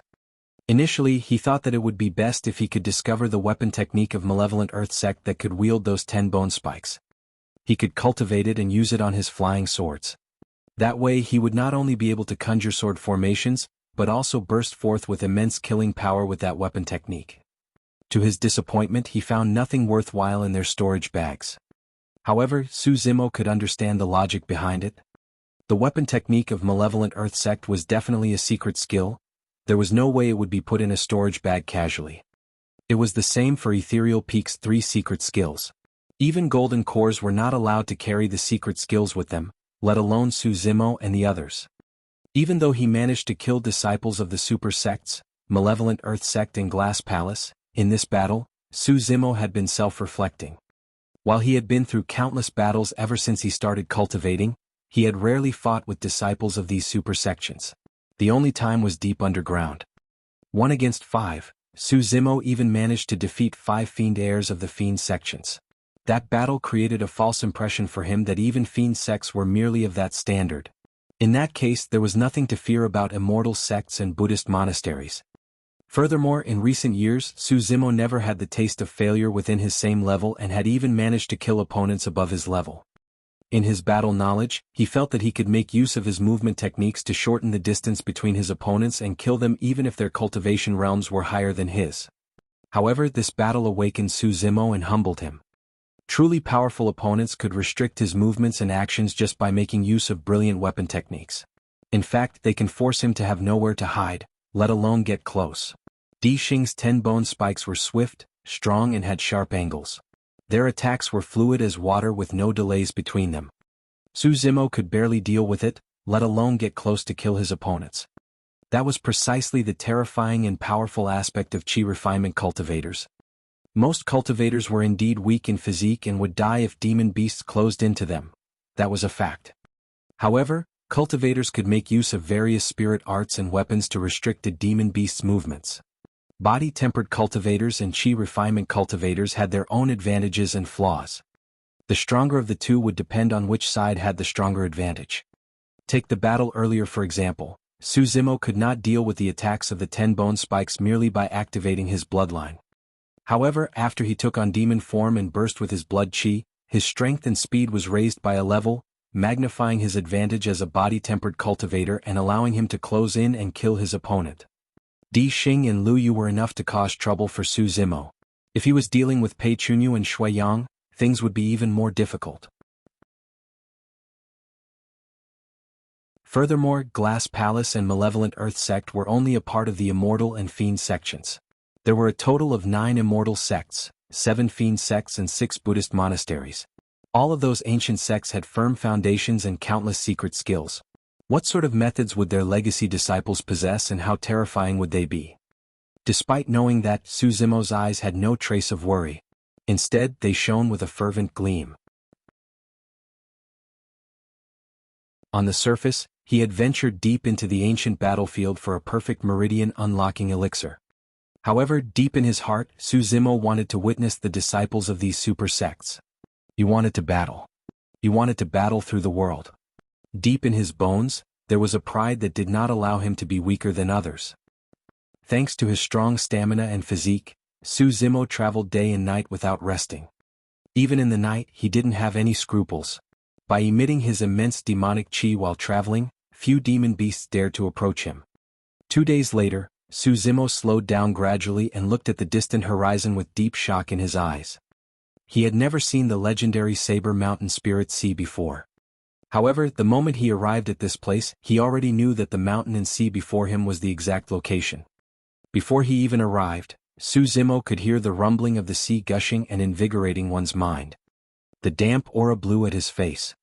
The aura was not merely damp air, it was damp spirit chi that was rich and pure.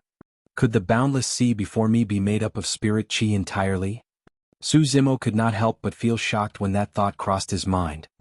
Right then the sound of clothes flapping through the air rang. A few cultivators arrived and their conversation attracted Su Zimo. The Saber Mountain Spirit Sea is the sacred grounds for saber cultivators like us. Even if we can't obtain the inheritance of the Saber Emperor, we have to pay it a visit.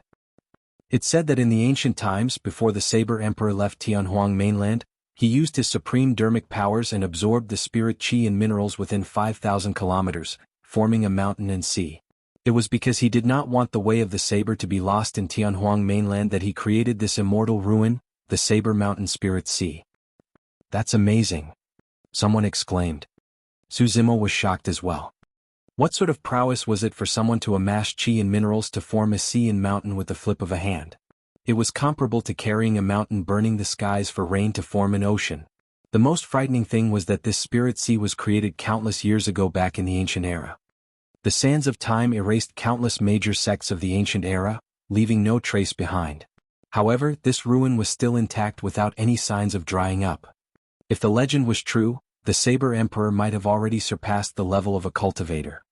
There has always been a saying in the cultivation world that at the end of the road, one would become the legendary immortal of the ethereal voids, growing old with unfailing ears and eyes.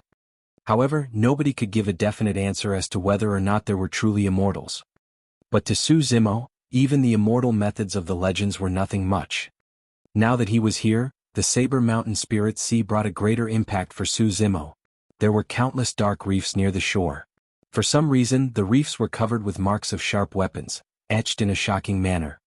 The tides roared furiously with a majestic aura, crashing onto the shores and creating snow-like waves. On the horizon of the sea was a mountain that towered into the clouds.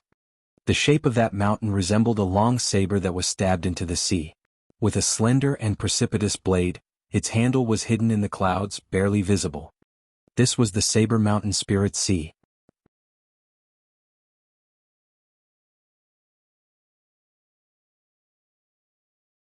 Chapter 389, Indeed You Have Come. Chapter 389, Indeed You Have Come.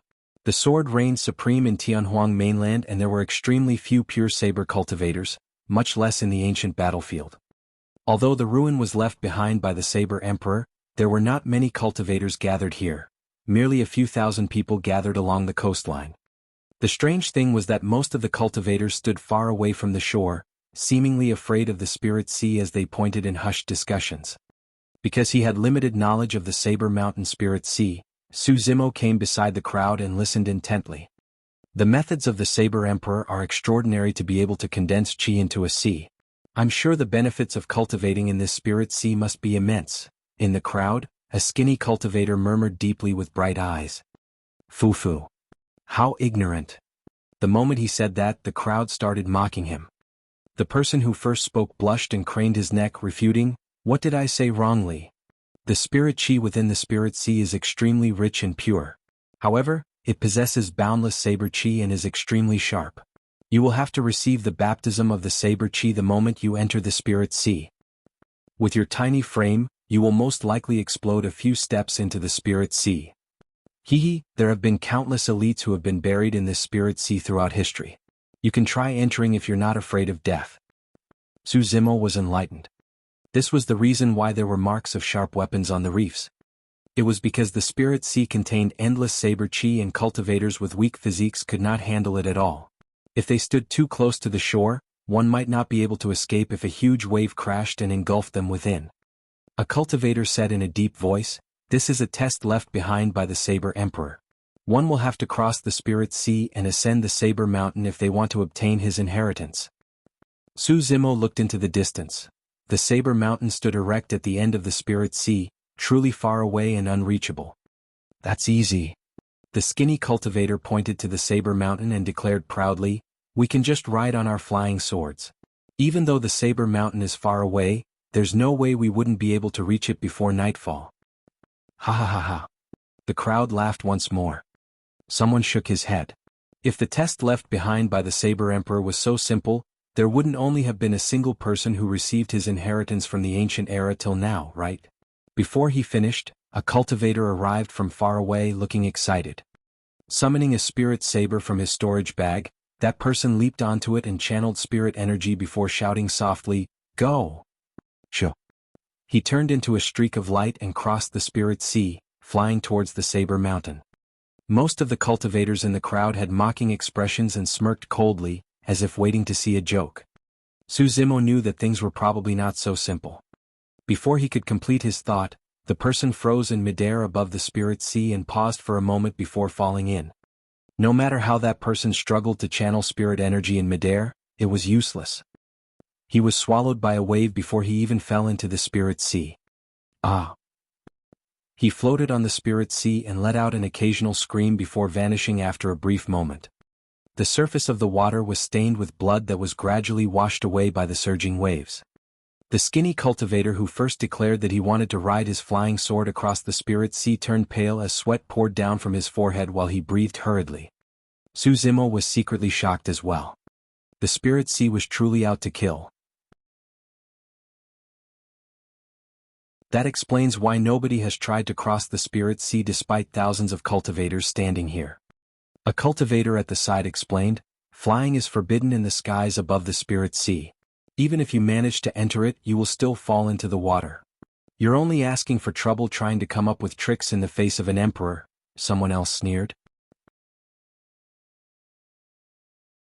The skinny cultivator composed himself and asked again after a brief moment, "In that case, only disciples of body-tempering super sects such as Glass Palace and Overlord Palace can cross the Spirit Sea.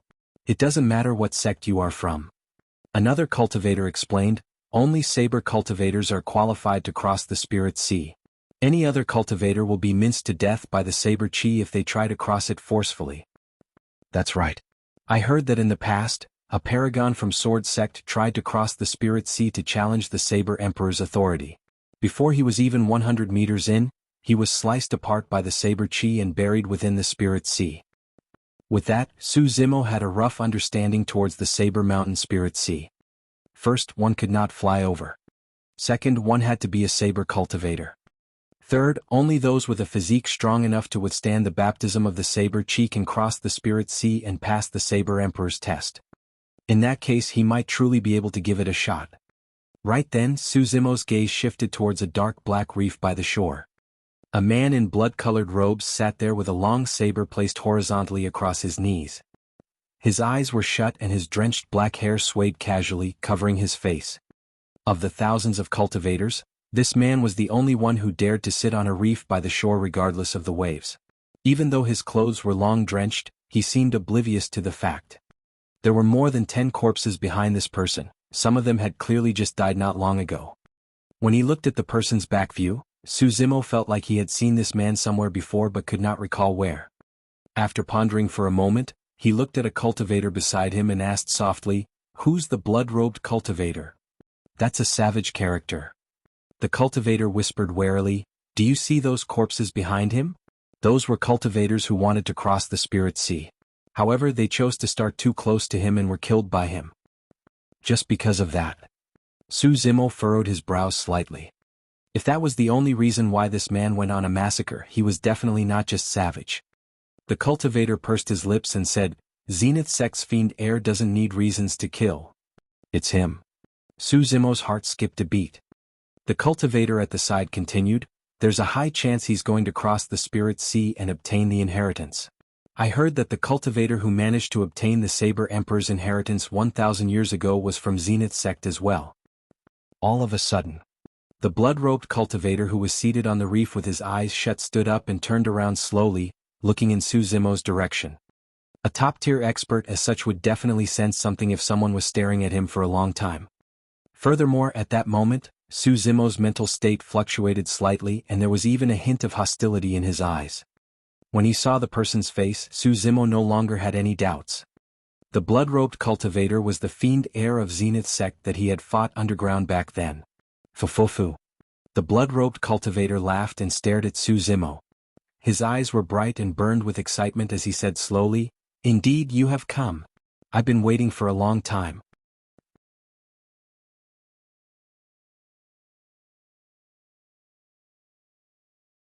Chapter 390 Crossing the Spirit Sea. Chapter 390, Crossing the Spirit Sea. The moment he said that, the saber hovering in front of the cultivator buzzed loudly, emitting an extremely intense killing intent that sent shivers down one's spine. The group of cultivators who were originally standing beside Suzimo dispersed in shock. The blood-robed cultivator's name was Baiyu. Back then, after the few of us escaped by chance, we thought that you were buried beneath. Baiyu's gaze was burning as he stuck out his grisly red tongue, revealing a set of pearly whites and a sinister smile. "However, when I heard that Demonist G survived, I guessed instantly that you must have too." Suzimo did not move and asked with a calm expression, "You knew that I was coming?" "Haha." Baiyu replied delightedly, "Given your potential and methods, there's no doubt you will enter the ancient battlefield. Furthermore, since you use sabers, you are a saber cultivator and will definitely come to the Saber Mountain Spirit Sea." The competition for the position of the fiend heir was extremely intense in the fiend sections. Almost all the fiend heirs got to their positions by trampling on countless corpses. None of them were common folks. It was especially so for Zenith Sect. For a sect that established its roots through killing, the competition between fellow disciples was even more cruel. As the fiend heir of Zenith Sect, there was no way he could swallow the indignance of losing to an unknown cultivator underground back then.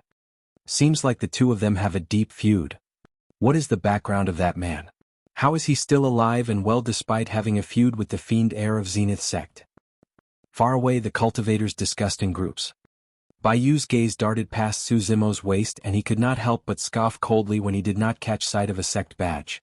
"I don't care what your background is today, I'm going to take your life to establish my Dao formation. I'm afraid you're going to be disappointed." Suzimo replied indifferently, "If I can defeat you once, I can definitely defeat you again." The moment he said that, the crowd fell into an uproar. That man managed to defeat the fiend heir of Zenith Sect. What's his background? Do you need to ask? He's definitely a paragon from one of the 9 immortal sects. Clang. Clang. Without a second word, Suzimo took out Blood Quencher from his storage bag. His spirit energy churned and the saber shone brightly like a frightening blood sun. A perfect 5 patterns with a torrential blood chi. The blood stench emitted by Baiyu was extremely similar to Baiyu's aura. Good saber, good saber. Baiyu's eyes lit up and he burst into laughter. That saber was practically custom-made for me. You think you're worthy of it? Suzimo replied indifferently. Blood Quencher was refined by him personally. Right when he was about to fail, he infused his bloodline to condense the 5th spirit pattern, completing it. Su Zimo's bloodline was used to cultivate the mystic classic of the 12 demon kings of the Great Wilderness and the Void Thunder Manual, and it possessed essence of the dragon race. Apart from him, there was no one in this world that was worthy of wielding it. Deploying Divine Steed Fleeting, Su Zimo lunged forward before releasing Plow Heaven's Stride. He landed on a reef in front of Baiyu and stopped. Boom. The reef exploded. Blood Quencher descended from the sky and its blood beam exploded, engulfing Baiyu within it. He's only at 5 Meridian Foundation Establishment? A 5 Meridian Foundation Establishment cultivator is actually challenging the fiend heir of Zenith Sect. How did he manage to survive to this point with his low cultivation realm? A wave of shock and astonishment could be heard from the crowd. Clang. Baiyu did not retreat nor dodge. He propped up his supreme-grade saber with both arms and retaliated with a backhand slash. The sound of metal clashing overwhelmed the crowd's exclamations while silencing all their previous doubts. 7 spirit meridians shone beneath Baiyu's blood robes as spirit energy gushed, emanating a thick blood stench and almost materializing his killing intent. However, Baiyu did not have any advantage against Su Zimo's slash. Such terrifying melee combat strength. That person's bloodline? I seem to be hearing the sound of a tsunami in it. You must have heard wrongly. That must be the sound of the spirit sea. Tsunami blood, how could someone have cultivated their bloodline to that level? Baiyu's eyes flashed with a cold killing intent. Loosening his grip, Baiyu's saber left his hand and revolved around Blood Quencher's blade, aiming straight for Su Zimo's face. That attack was extremely strange and had surpassed Su Zimo's knowledge and expectation. Shocked, Su Zimo retreated hurriedly. Shing. Although he managed to dodge it in time, a cut was still made on his robes in front of his chest. His chest felt a chill and a slight sting. Baiyu scoffed coldly and did not bother to fight head-on with Su Zimo. Striding forward, he gripped his saber once more and his figure flashed. The next moment, he slashed down at Su Zimo's ribs with his saber's blade pointing up. Su Zimo frowned. Baiyu's saber technique was extremely lethal. However, the angles in which the blade came from were way too sharp and difficult to deal with. Su Zimo retreated once more. In the past, Su Zimo merely had to make use of his terrifying bloodline as well as his perfect spirit weapon, Blood Quencher, to cleave down in simple moves, and that was enough to take down his opponents. However, in the past few days, he realized his weakness after exchanging blows with disciples of Tianhuang Mainland's top factions. He did not know any saber techniques at all and was full of openings. The moment he attacked, his opponents would locate his openings and deal him a fatal strike. Baiyu did not have to fight head-on and could force Su Zimo to retreat just by relying on his superior saber technique. Su Zimo did not even dare to retaliate with his saber. If he did, it would be a mistake. His openings would only be magnified and his situation would become much more dangerous. Baiyu's attacks were relentless and came in a flurry. Every single slash was a killing move with a murderous intent, causing blood stench to surge everywhere. If he was careless, Su Zimo could die on the spot. With the help of his spirit perception, Su Zimo managed to avoid a number of dangerous situations. Back then, underground, Su Zimo was able to fight against 5 men and even kill a fiend heir. But now, without the ancient spirit lock formation, the fiend heir of Zenith Sect could fight at his maximum strength and suppress Su Zimo completely with the help of his precise and sinister saber techniques. Even so, there was still no trace of panic in Su Zimo's eyes. It was simple for him if he wanted to break free of the current predicament. He could take on his demon form and burst forth with his blood chi. At that time, Su Zimo's strength and speed would be raised to another level and he could fight at melee range no matter the type of saber technique he had to face. However, there were many people around. If he were to take on demon form, he would most likely be an outcast in the ancient battlefield in Tianhuang Mainland from now on. The second option he had was to cross the Spirit Sea. As he thought about it, Su Zimo already had a plan in mind. With a long howl, he retreated and dashed towards the Spirit Sea. What? That man wants to cross the Spirit Sea. Does he have a death wish? Now that he was worked up, there was no way Baiyu was going to let Su Zimo off as he hollered, "There's nowhere for you to run." One after another, the two of them appeared above the Spirit Sea in an instant. Su Zimo took a deep breath of air and skipped on the waves with light treads. Sprinting towards the Saber Mountain, he was 5 kilometers away in the blink of an eye. Bai Yu bit his long saber with his mouth and sprawled like a water strider that was floating on the water. Gliding with his limbs, his speed was not slower than Su Zimo's.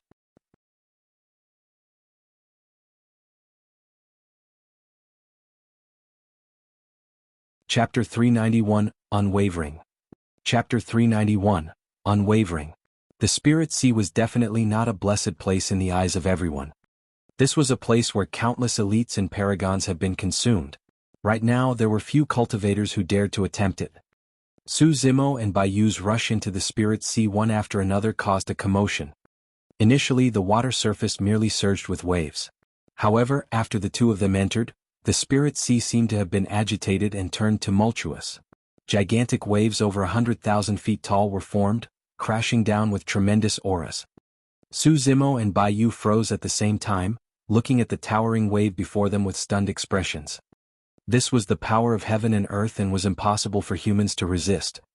In the face of the raging wave, Su Zimo and Bai Yu appeared tiny and insignificant. Bang! Boom! Boom! The massive wave crashed and absorbed the two of them into the sea. Even golden cores would find it hard to resist such power. Before he was sucked in, Su Zimo hurriedly took a deep breath of air and held it. In the blink of an eye, the two of them were devoured. Now that he truly entered the Spirit Sea, Su Zimo experienced the saber chi that those cultivators were talking about. Every single drop of seawater possessed an infinitely ship intent, slicing at his body from all directions like a blade.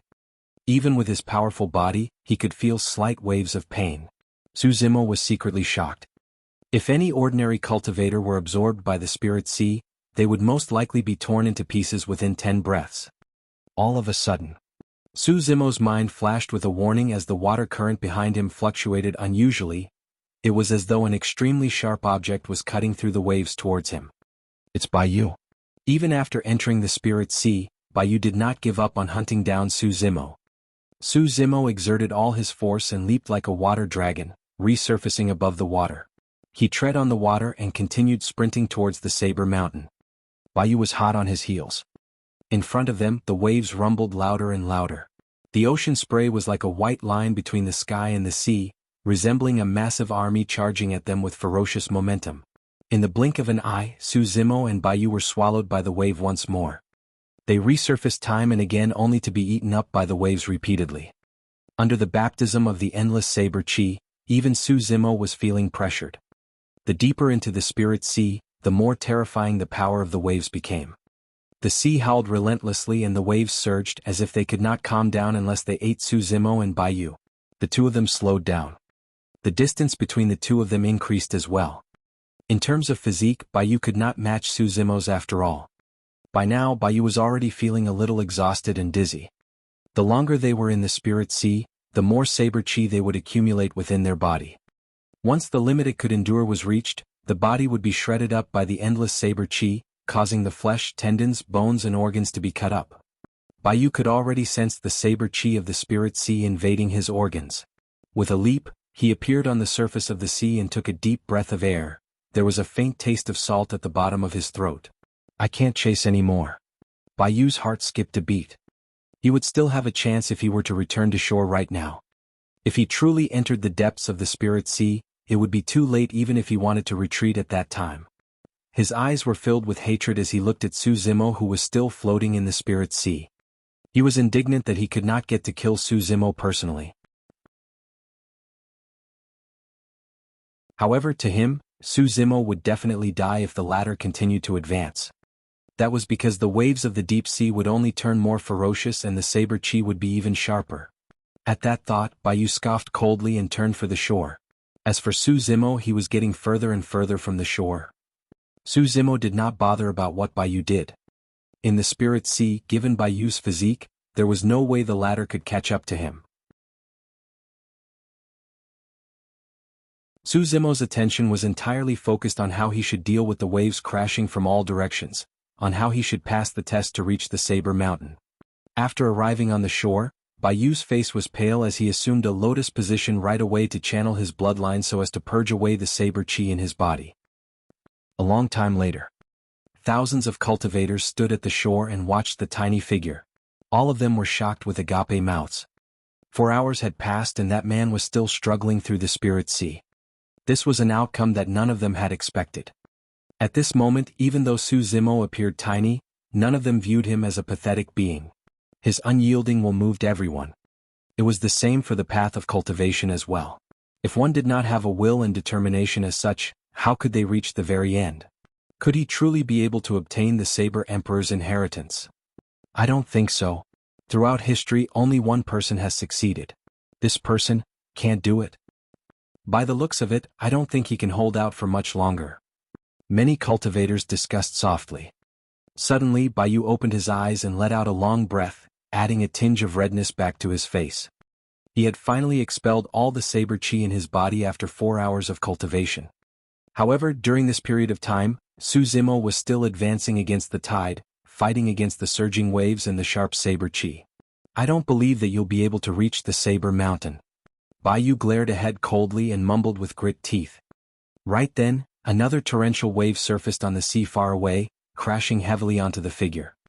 The figure shuddered and disappeared into the sea once more. This was a sight that the cultivators were numb and used to.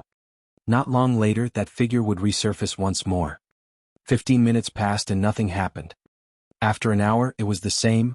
The person seemed to have disappeared. The joy in Baiyu's eyes intensified. After 2 hours, the crowd was finally certain that the scholarly green-robed cultivator had perished in the spirit sea. Sigh, it's a little regrettable. If that person had a high cultivation realm, he might have truly passed the test. That's right, he was only at 5 Meridian Foundation establishment. With that potential, his future accomplishments are limitless. The two cultivators spoke in a regretful tone. When he heard that, Baiyu, who was on a reef at the front, looked grim and killing intent surged within him. With a flash, he arrived before the two cultivators and cut twice without saying anything. Poof, poof. Flashes of blood appeared. The 2 slashes were extremely fast. Coupled with the fact that the 2 cultivators were totally unprepared, their necks were sliced by Baiyu instantly and blood sprayed everywhere as they died on the shore with eyes widened in regret. The Tao of Zenith sect was to kill. If one wanted to kill, they killed, regardless of reason or explanation. The remaining cultivators were shocked and dispersed hurriedly, running as far as they could from Baiyu. Baiyu looked calm even after killing 2 people, as if he had done something perfectly normal. Returning to a reef, he continued cultivating with closed eyes. No one else knew. At the bottom of the spirit sea, a figure was walking forth step by step. Stepping on the sand at the bottom of the sea, he wielded a blood-colored saber in his left hand. Although he was already covered with wounds, he continued forging ahead. The bottom of the spirit sea was dark and cold. Yet, those eyes shone with a bright light that was unwavering like a mountain.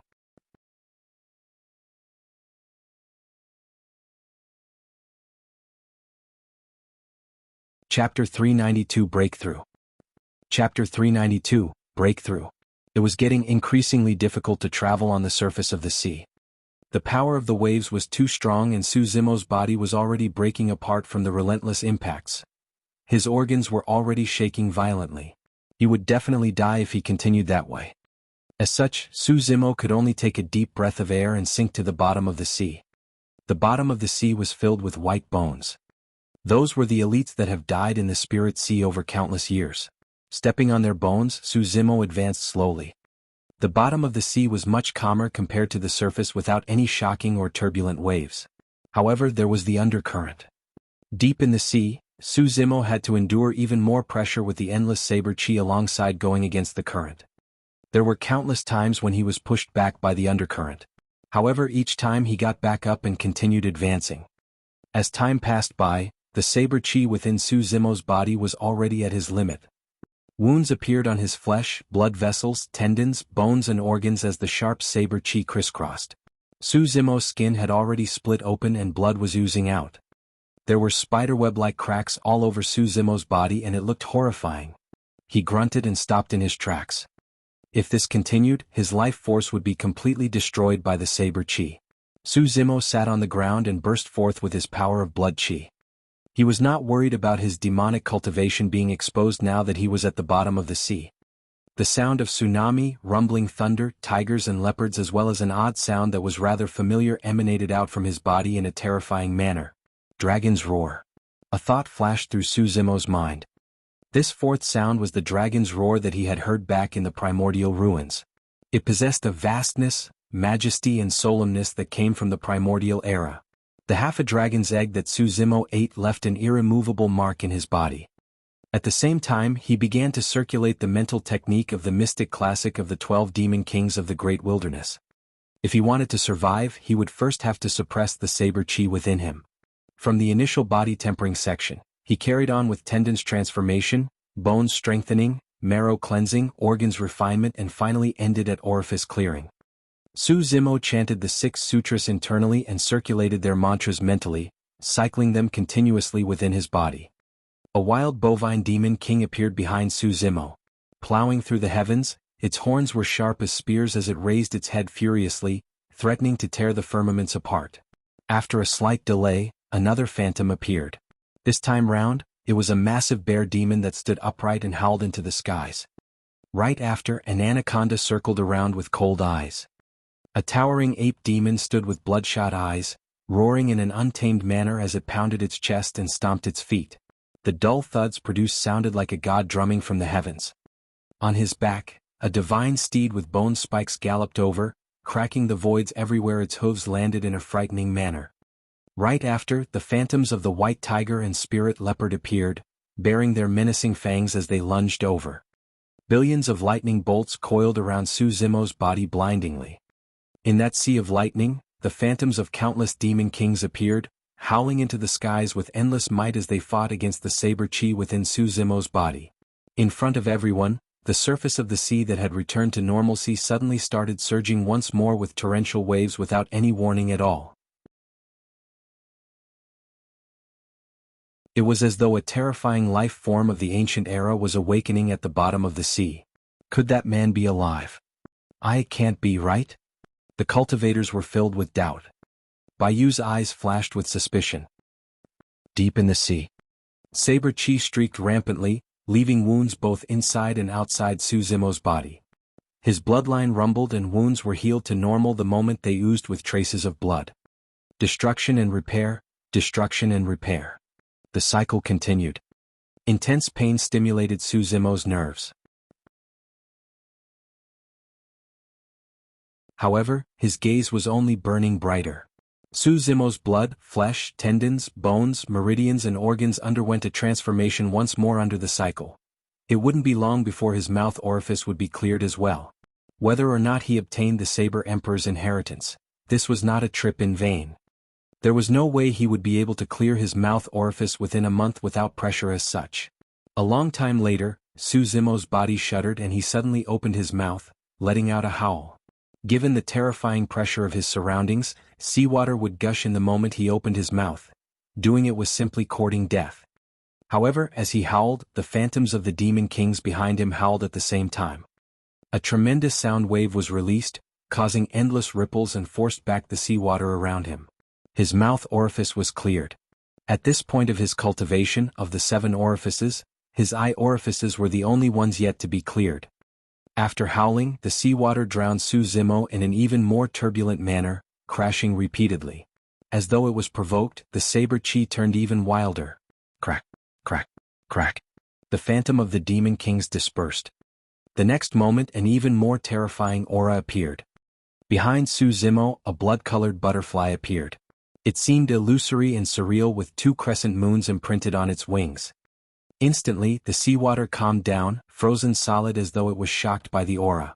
The blood-colored butterfly flapped its wings gently and the saber chi within Su Zimo's body was suppressed, going silent instantly. With that, the blood-colored butterfly disappeared, as though it had never appeared to begin with. Now that the saber chi was no longer aggressive, all that remained within Su Zimo's body was the purest spirit energy. It was as vast as the sea. The spirit energy within Su Zimo's dantian was increasing rapidly. He had just advanced to 5 meridian foundation establishment.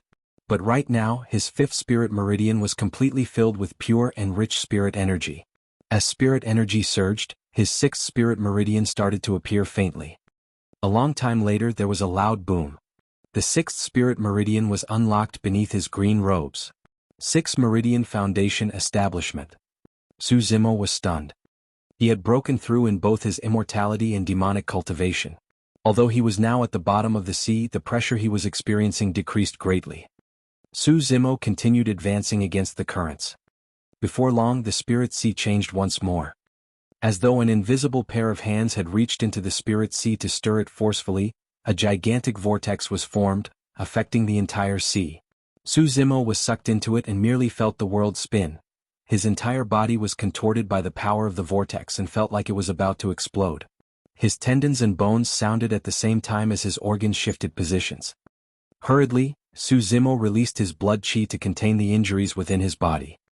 He channeled the mystic classic of the 12 demon kings of the great wilderness, and his head shone with 5 mysterious glows of the 7 orifices. Only his eye orifices were dim without light. If he had not broken through earlier on, Su Zimo would have been shredded after being sucked in by the vortex. The change in the spirit sea attracted countless stares once more.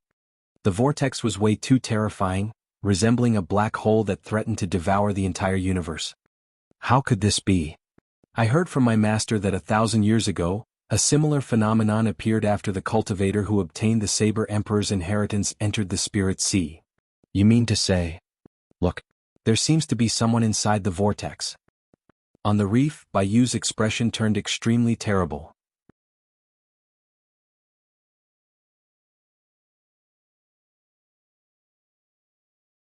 Chapter 393 Sea Calming Manual. Chapter 393 Sea Calming Manual. Initially, Su Zimo was already experiencing pressure from the water resistance at the bottom of the sea. That pressure was the reason why he was able to clear his mouth orifice, one of the 7 orifices. After he was sucked into the vortex, Su Zimo experienced even greater pressure, and with no other choice, he could only channel the mystic classic of the 12 demon kings of the great wilderness furiously to deal with it. Flesh and blood expansion, twitching of tendons, trembling of bones, swapping of blood in the marrow, refinement of the 5 organs and clearing of the 7 orifices.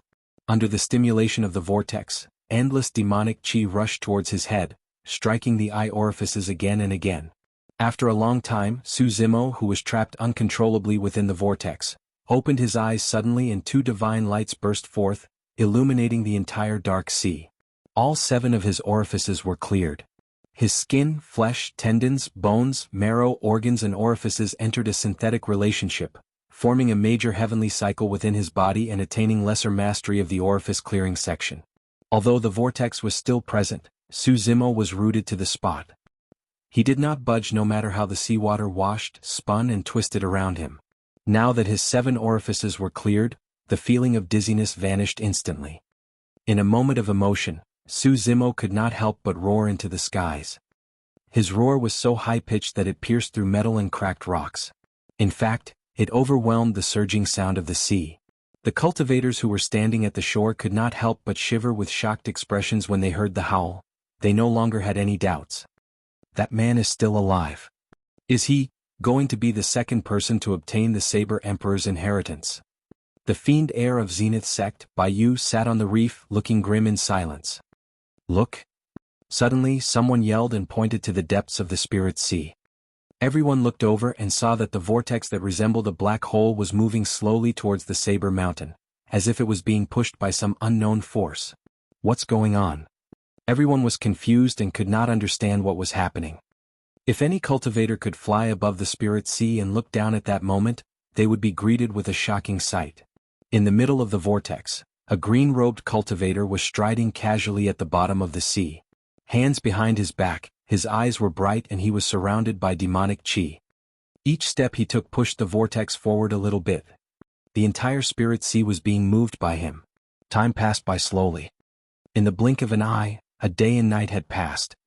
By now, the vortex had arrived at the foot of the Saber Mountain, and in front of everyone, a black dot figure walked out from the spirit sea towards the mountain.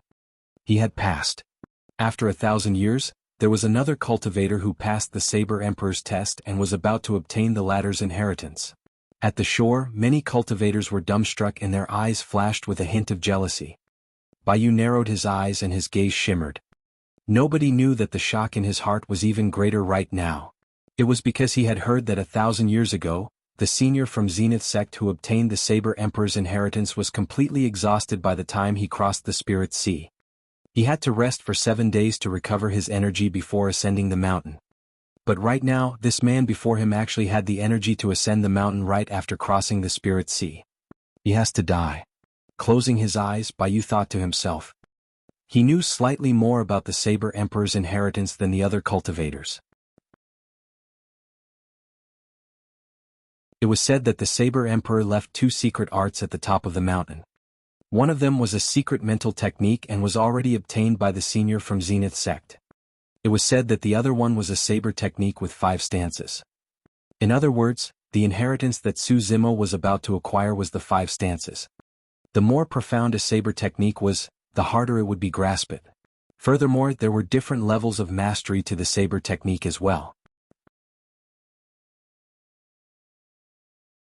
Bai Yu believed that even if Su Zimo managed to learn the 5 stances in the short term, he would not be able to master the essence of it. Since his cultivation realm is still low and he isn't familiar with the saber technique yet, now is the best chance to kill him.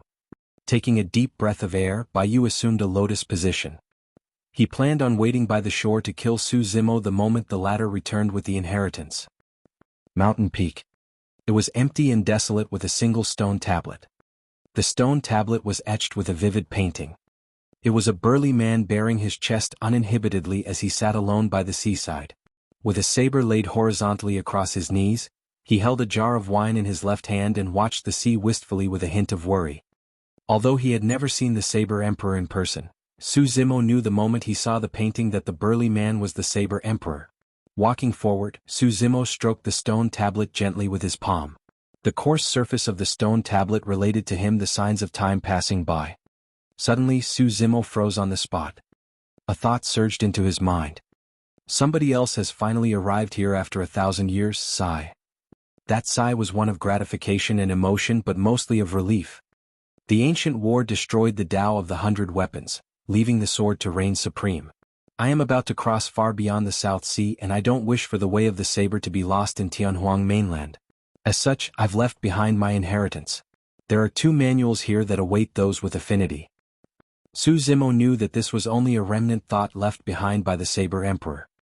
The first manual, the title manual, is a secret mental technique that has already been imparted to that person 1,000 years ago. The second manual, the Sea Calming Manual, is a saber technique with 5 stances. Today I shall impart it to you. Suddenly, the voice vanished and an image appeared before Su Zimo's eyes. The burly man stood on the saber mountain, holding the saber casually as he leaped into the spirit sea. His eyes shone brightly and the wistfulness in his eyes was gone, replaced with a sharp glint as he charged against the current and slashed forward. Swoosh! The seawater split to the sides, creating a blank area, whipping the saber to cut the water. At the same time, the Saber Emperor's voice sounded, first stance of the Sea Calming Manual, Countercurrent. After Countercurrent, the Saber Emperor waved the saber and circled around his body. Instantly, the seawater stirred up huge waves that splashed in all directions. Second stance of the Sea Calming Manual, Raging Tides. Immediately after, the Saber Emperor retracted his saber and slashed forward once more. The angle of this slash was unique, as if it was striking thin air as it twisted and spun. As the slash landed, the spirit sea started spinning, forming a gigantic vortex as though it was pulled by something. Third stance of the Sea Calming Manual, Vortex. Upon seeing this, Su Zimo suddenly had an epiphany. He had experienced those stances personally in the process of crossing the spirit sea. Crossing the spirit sea was not just a test, but also an inheritance on its own. Fourth stance of the Sea Calming Manual, Ripple. Fifth stance of the Sea Calming Manual, Sea Calming. In the blink of an eye, all 5 stances were performed. The Saber Emperor's voice continued ringing, although there are only 5 stances to the Sea Calming Manual, my life's knowledge has been infused in them. It's the great Tao of the saber created by simplifying everything and returning to the basics. If you are able to comprehend the first 4 stances, that will be enough for you to roam freely in the cultivation world. If you can comprehend the final stance, even the world will be your oyster.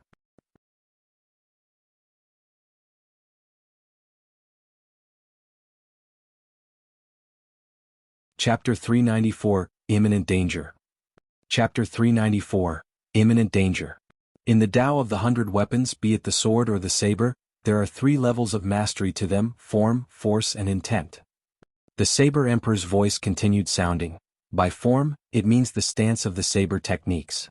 This is the most superficial of the mastery levels, and as long as a cultivator is willing to practice diligently, they will be able to attain proficiency and utilize it naturally. Force is the second level and is rather abstract. It could be understood as the force of the chi, aura or sound, and it's not something that everyone can achieve. Some people spend their entire lives without understanding the meaning behind the idea of force. At the level of force, the might of your saber technique will be even mightier, reaching a whole new tier of mastery. The third level is intent. Similar to sword intent, the saber has saber intent as well. Simply put, this is the realm of one's intent, and it's formless and ethereal. A single slash can contain the might of the universe. The obscurity of the intent realm can only be understood after one cultivates their essence spirit. One had to be at nascent soul realm at the very least if they wanted to achieve the third level of mastery. For now, Su Zimo did not have to think about that at all. Right now, all he had to do was master the first two levels of cultivating saber techniques. Whipping out Blood Quencher, Su Zimo recalled the 5 stances performed by the Saber Emperor and began practicing on the mountain peak. As the Saber Emperor had said, even though there were only 5 simple stances, executing a perfect version of even one of them was extremely difficult. At the same time, Su Zimo finally understood why the Saber Emperor had to lay down a test as such. The Sea Calming Manual's requirement on one's physique was way too high. Although countercurrent was a starting move, a person's arm would explode if their physique was not strong enough. Even after lesser mastery of the orifice clearing section, Su Zimo could only use it while channeling his bloodline. That single slash required every single muscle on his body to move. Of course, that was not the only difficulty to executing a perfect version of the stance. There must not be any deviations to the degree of his motions, the timing and angle of his slash, as well as the strength used. Any single mistake in the saber technique would not be able to be executed. Su Zimo practiced repeatedly. Fortunately, he had experienced countercurrent, raging tides, vortex and ripple personally while crossing the spirit sea, and they were comparatively simpler to understand. After 10 days of not resting and sleeping, Su Zimo could finally manage to perform the first 4 stances. Although he was not entirely familiar with the first 4 moves, a little inexperienced in fact, he had still succeeded. However, during this period of time, no matter how Su Zimo adjusted, recalled and practiced, he could not perform the final stance, Sea Calming. Although it was a simple slash, Su Zimo could not do it no matter what. He was not discouraged. According to the Saber Emperor, Sea Calming was the essence of the Sea Calming Manual, and the world would be one's oyster if they could comprehend it. What sort of a level was that? It was most likely beyond everything that Su Zimo knew. In that 10 days, apart from Su Zimo, there was also a burly man on the peak, watching Su Zimo practice silently without saying a single word. After 10 days, when he saw that Su Zimo was able to perform the first 4 stances of the saber technique completely, a look of comfort finally flashed through the burly man's eyes. "Very good, you are very good." The Saber Emperor nodded and his voice gradually dimmed. At the same time, his figure faded rapidly and disappeared from the world. Retracting his saber, Su Zimo bowed deeply in the direction where the figure of the Saber Emperor disappeared. The next moment, the Saber Mountain collapsed and the Spirit Sea evaporated. Standing on thin air, Su Zimo felt a sense of sadness fill him. After imparting the title and Sea Calming Manual, the final traces of that supreme paragon of the ancient era had disappeared from Tianhuang mainland as well. On the shore, many cultivators looked at the scene unfold with shock and remained silent for a long time. The Saber Mountain Spirit Sea disappeared before their very eyes at a visible speed. The Saber Mountain crumbled into rubble and the Spirit Sea dried up, with Spirit Chi returning to nature. From this day forth, the Saber Mountain Spirit Sea no longer existed in Tianhuang mainland. It was fortuitous that everyone managed to witness it. Descending on the ground, Su Zimo fell into deep thought, pondering about the second level stated by the Saber Emperor, force. Under normal circumstances, there was no need for Su Zimo to try and comprehend the second level since he was still very amateurish with the first 4 stances and had yet to achieve the first level. However, he felt a sense of déjà vu towards the comprehension of force. Back when he was studying in Pingyang town, Su Zimo often practiced calligraphy. In calligraphy there was a saying of the 9 forces, relating to the movement of the brush tips and the way of writing. The 9 forces were about mastering the landing, reverse, hiding of the tip, protecting the body, weakening the stroke, raising the brush, the ending stroke and the horizontal finish. Even without the guidance of a master, one can arrive at the sweet spot of calligraphy as long as they practice diligently. In reality, the forces mentioned by the Saber Emperor as well as the 9 forces of calligraphy were rather similar. In the world, there were many theories that were interconnected. That was also what the common saying in the cultivation world, all things come together, meant. Under normal circumstances, ordinary cultivators wouldn't be able to comprehend the meaning of force, much less attempt at that level without first familiarizing themselves with their saber techniques. However, Su Zimo was a scholar before entering the cultivation world and had studied the 9 forces of calligraphy before. The concept of force was not one that Su Zimo was foreign with. Therefore, he attempted to comprehend the meaning of force before he was familiar with the saber techniques of the Sea Calming Manual, trying to grasp at something. Closing his eyes, Su Zimo entered an indescribable state of bliss. This was an extremely rare state of enlightenment. He would definitely gain something the moment he awakened. After the Saber Mountain Spirit Sea vanished, Su Zimo had already attracted everyone's attention. When he entered the enlightenment state, everyone was in an uproar. Entering that state right now was definitely trouble rather than blessing for Su Zimo. There was no one around Su Zimo to protect him, and any external stimulation could disrupt his enlightenment process, putting his efforts to vain. Furthermore, that was secondary. The most important thing was that someone was out to take his life. Since the heavens want you to die, you can't blame me. Baiyu smiled sinisterly and in a flash, pulled out a cold gleaming saber from his storage bag, speeding towards Su Zimo. When he approached, Baiyu slashed horizontally. That slash was not fast nor was it strong. Furthermore, it did not have any killing intent at all. Baiyu was worried of alarming Su Zimo, who was in his enlightenment state, changing the current situation.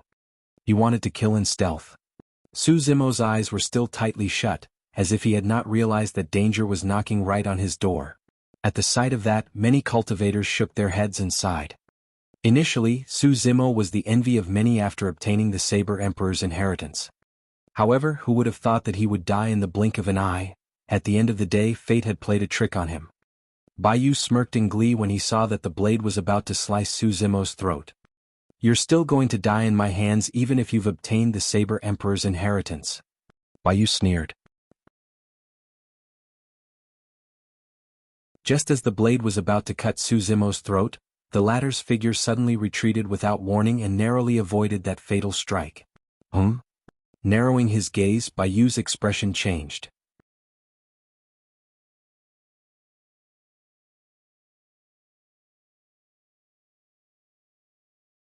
Chapter 395, Countercurrent Force.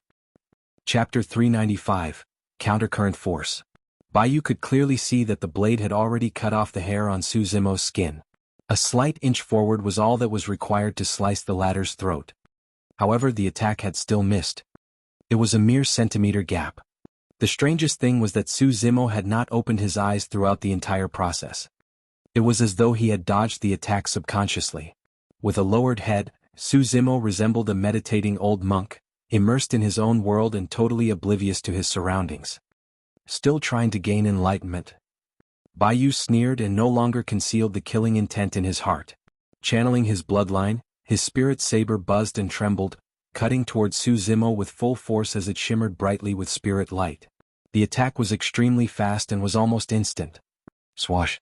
Su Zimo's expression was unchanged and his body fluttered like a willow catkin, evading that murderous attack from Baiyu with his eyes still closed. Baiyu frowned. He truly could not comprehend Su Zimo's current state. Su Zimo's eyes were closed and could not see the trajectory of the saber. Even if he was making use of his hearing to judge the wind, there was no way he would be able to dodge the attack as such. However, for some reason he avoided it again.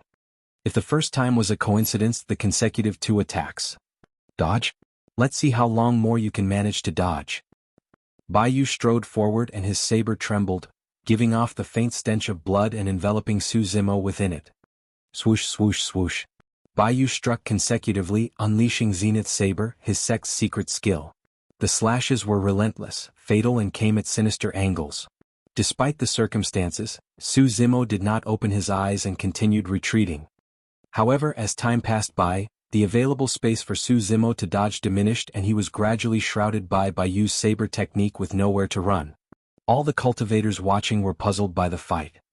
To be exact, it wasn't a fight. After all, one party was dodging right from the start without attacking at all. That person sure has guts. To think that he's still trying to get enlightened at a time like this. He really has a death wish. His eyes are clearly closed, but it seems as though he can sense danger. It's as though he's got some divine sense. How did he do it? To everyone, it seemed as if Su Zimo had keen senses that allowed him to dodge with ease. In truth, Su Zimo was currently in a pseudo-state of slumber. The moment Bai Yu attacked him, his spirit perception had already warned him and he could have awakened completely from his state of enlightenment. However, this was an extremely rare opportunity. Su Zimo could sense that he was just a little bit away from understanding the secret of force. Therefore, Su Zimo forcefully ignored the disruptions of the outside world, dodging subconsciously with his sharp spirit perception while wholeheartedly focusing on his enlightenment. It was an extremely dangerous decision and one that was overly mad. Any single mistake and he would be dead on the spot.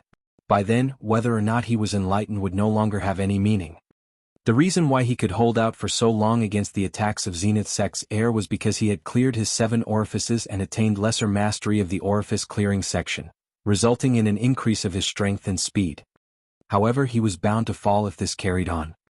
Bai Yu's saber techniques turned increasingly lethal as the blood stench of his blade increased.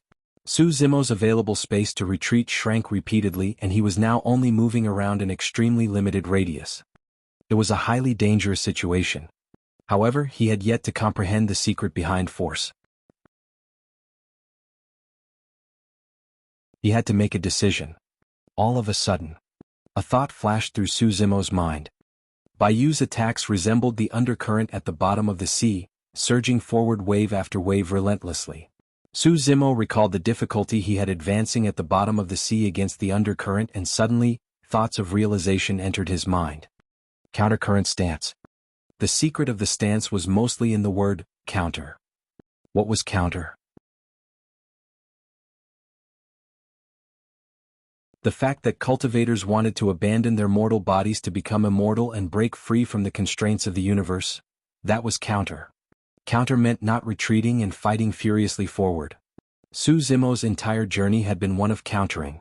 Back in Pingyang town, his knees refused to buckle and his spine refused to bend against perfected being Tsang Lang's bullying. That was his counter. Countering meant an immensely fearless aura.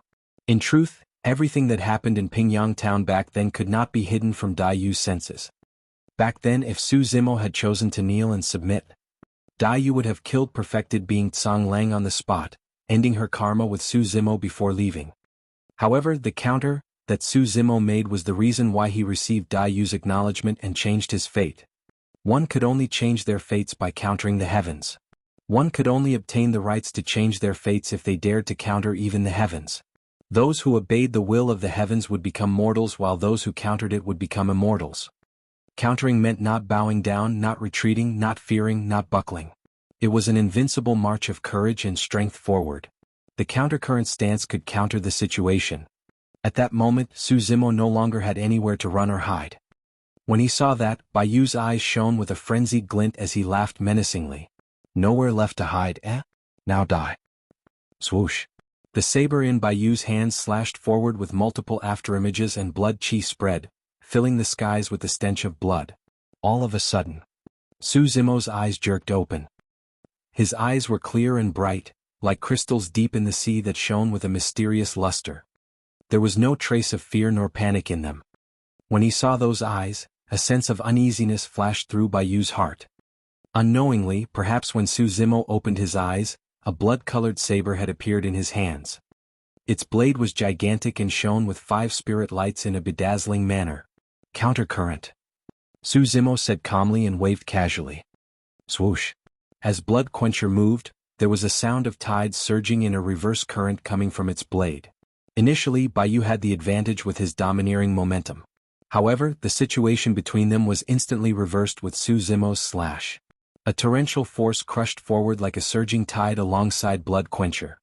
All the afterimages from Bai Yu's saber disappeared instantly. The blood stench emitted from his saber was washed away completely by the invisible tide as well. Against that massive force, Bai Yu's saber technique appeared simple and weak. Saber force. Bai Yu's eyes widened in shock. How was that possible? He joined Zenith sect when he was 5 years old and had been practicing with a saber since then. After being immersed in the way of the saber for dozens of years, he had merely reached the peak of the first level of mastery of the saber and had not managed to reach the secret of force yet. However, the person before him had comprehended the meaning of saber force after cultivating for a mere 10 days. In the face of the saber force, all saber techniques were merely in form no matter how precise they were. The two sabers collided. Clang. Baiyu's body shuddered and his face turned incomparably pale. Spitting out a mouthful of blood, he flew away limply and his gaze dimmed. Pust. The cultivators watching were dumbstruck. A single slash. Baiyu's initial advantage was gone after Su Zimo opened his eyes, and within a single slash, he was the one that was sent flying and severely injured.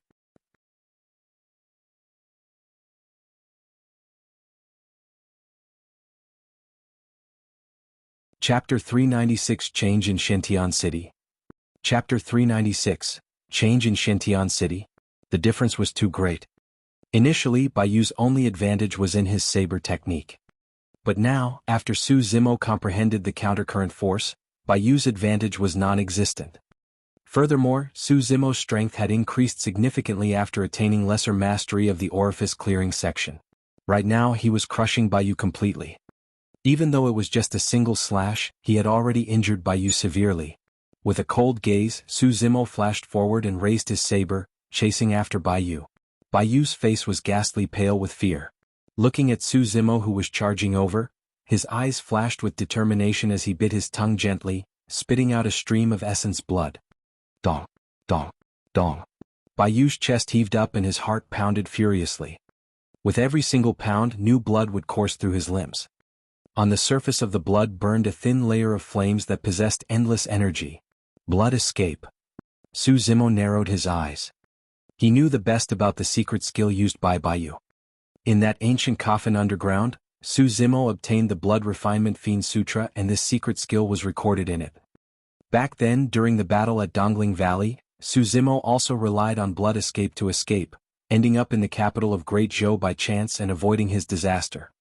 Once released, blood escape would burn up a third of the body's bloodline in exchange for a momentary speed burst, allowing one to escape hundreds of kilometers away. Shoo. Baiyu turned into a streak of blood and sped off into the distance. In the blink of an eye, he had already fled 1,000 feet away. It was too fast. Back then, Su Zimo even managed to shrug off golden cores with the speed he gained by using blood escape. Right now, Su Zimo had two options if he wanted to chase Baiyu. First, turn into his demon form and unleash his blood chi. Second, unleash blood escape as well in pursuit. After considering carefully, he found neither options feasible. The first option would bring him too much trouble since there were thousands of cultivators around. The second option was not worth it. After a slight delay, Su Zimo gave up on hunting Baiyu and put away his blood quencher, pulling out a gigantic moon-white bow from his storage bag. The fact that he did not continue chasing did not mean that Su Zimo was going to let Baiyu off. He bent the bow and loaded an arrow. 5 spirit lights shone in Su Zimo's embrace, as if he was hugging a full moon. Swoosh! A sharp arrow tore through the air. It was a heart-piercing arrow. Given Su Zimo's arm strength, coupled with the quasi-connate spirit weapon, Moon Concealment Bow, the arrow shot out at lightning speed, piercing towards Baiyu's back. Baiyu, who was in blood escape, sensed something and crushed a protection talisman. Boom. The arrow exploded with a loud bang after striking the protection talisman. Baiyu's body shuddered and he coughed out blood once more, staggering and nearly falling. Laughing into the skies, Su Zimo declared loudly, "All right, you're lucky since you've managed to dodge that arrow. I'll spare your life today. Also, it's all thanks to your help that I'm able to comprehend the countercurrent force." If it wasn't for Baiyu's relentless attacks that forced Su Zimo to have nowhere to retreat, he might not have been able to gain enlightenment on the force that could counter that desperate situation. Baiyu paused slightly and turned to look at Su Zimo with a hateful gaze. Sensing Baiyu's gaze, Su Zimo smiled faintly. "You had better hide yourself in the ancient battlefield from now on. Don't let me see you again or you won't even get the chance to release blood escape the next time we meet." Gritting his teeth hatefully, Baiyu roared and turned forward to continue sprinting. That speck of blood in the air disappeared from everyone's sights before long. In reality, Baiyu was most likely doomed even without Su Zimo chasing him. The sequela of blood escape was rather terrifying. Be it humans or demons, burning up a third of their bloodlines would cause them to turn extremely weak. Dangers lurked everywhere in the ancient battlefield. Unless Baiyu manages to find an absolutely safe place before blood escape ends, he would be dead without a doubt. Putting away the moon concealment bow, Su Zimo left leisurely in front of everyone's shocked gazes. He had received immense gains for this trip. Right now, the only things left to do was to familiarize himself with the 5 stances and comprehend the force of the other 4 stances. Every stance corresponded to a different force. Naturally, the intents were different as well. Taking a deep breath of air, Su Zimo compared against the map and sped towards Xintian City. I've only left the city for 10 some days. I hope nothing has changed. That was what Su Zimo hoped. North of Xintian City. Back hall of Elixir Yang sect. It was a hubbub of noise, with cultivators berating occasionally in a seemingly furious tone. There were even the roars of spirit beasts mixed in, and it was shocking. In a corner of the back hall, a woman was leaning to the side. She had a petite frame, her face was pale, her lips were purple and her eyes were tightly shut. It was unknown if she was alive. That was Su Xiaoning. In front of Xiaoning was a tall and strong demon beast with pitch-black scales all over its body. It resembled a wolf and a tiger with extremely sharp claws and teeth as it surveyed the surrounding with its pitch-black eyes in hostility. That was none other than Night Spirit. Night Spirit stood in front of Xiaoning and its tail swayed gently with traces of blood shimmering at its tip. Not far in front of Night Spirit, a corpse laid on the floor with Elixir Yang Sect's badge on his waist. There was a bloodied hole in his glabella with warm blood oozing out of it. It was clear that the person was just killed by Night Spirit not long ago. Yan Jun stood opposite Night Spirit along with a group of Elixir Yang Sect disciples, all of them looking furious and agitated. Damned beast, you truly don't know what's good for you, just like your master. Yan Jun scolded coldly. A cultivator shouted, Beast, how dare you kill a disciple of Elixir Yang Sect? You'll pay for his life with yours. The other cultivators pointed at Night Spirit and scolded as well. Although each of them wielded their flying swords, none of them dared attack recklessly. Everyone had witnessed the way the cultivator from earlier died. He was killed by Night Spirit before he could even take out his flying sword. Sensing the hostility from everyone present, Night Spirit's gaze was cold as it opened its mouth slightly, letting out a chilling growl from the depths of its throat. Given Night Spirit's violent character, it should be engaged in a massacre right now instead of enduring the scoldings and humiliation of these cultivators. There were multiple times when Night Spirit lowered its body, entering a stance prepared to pounce. However, it swallowed everything back inside. It turned back and glanced at Su Xiaoning from time to time, worried about her safety. In fact, there was a trace of worry and guilt in its eyes. Night Spirit patrolled around Xiaoning. From that angle, it could block against any incoming threats. Right then, an Elixir Yang Sect disciple came beside Yan Jun and said deeply, Senior Brother Yan, let's ignore that Su Zimo and join hands to kill this demon beast. No matter how strong this beast is, there's no way it can defend against so many of us, right? That's right. Another cultivator nodded. We can't let Junior Brother Pooh die just like that. Everyone, let's work together to kill this beast as revenge for Junior Brother Pooh. With a darkened expression, Yan Jun pondered for a moment. Suddenly, he raised his palm and said coldly, Everyone prepare.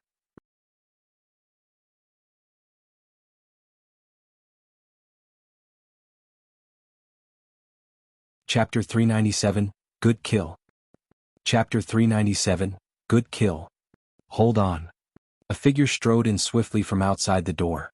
Although she wore men's clothes, her eyes resembled a painting and her features were delicate.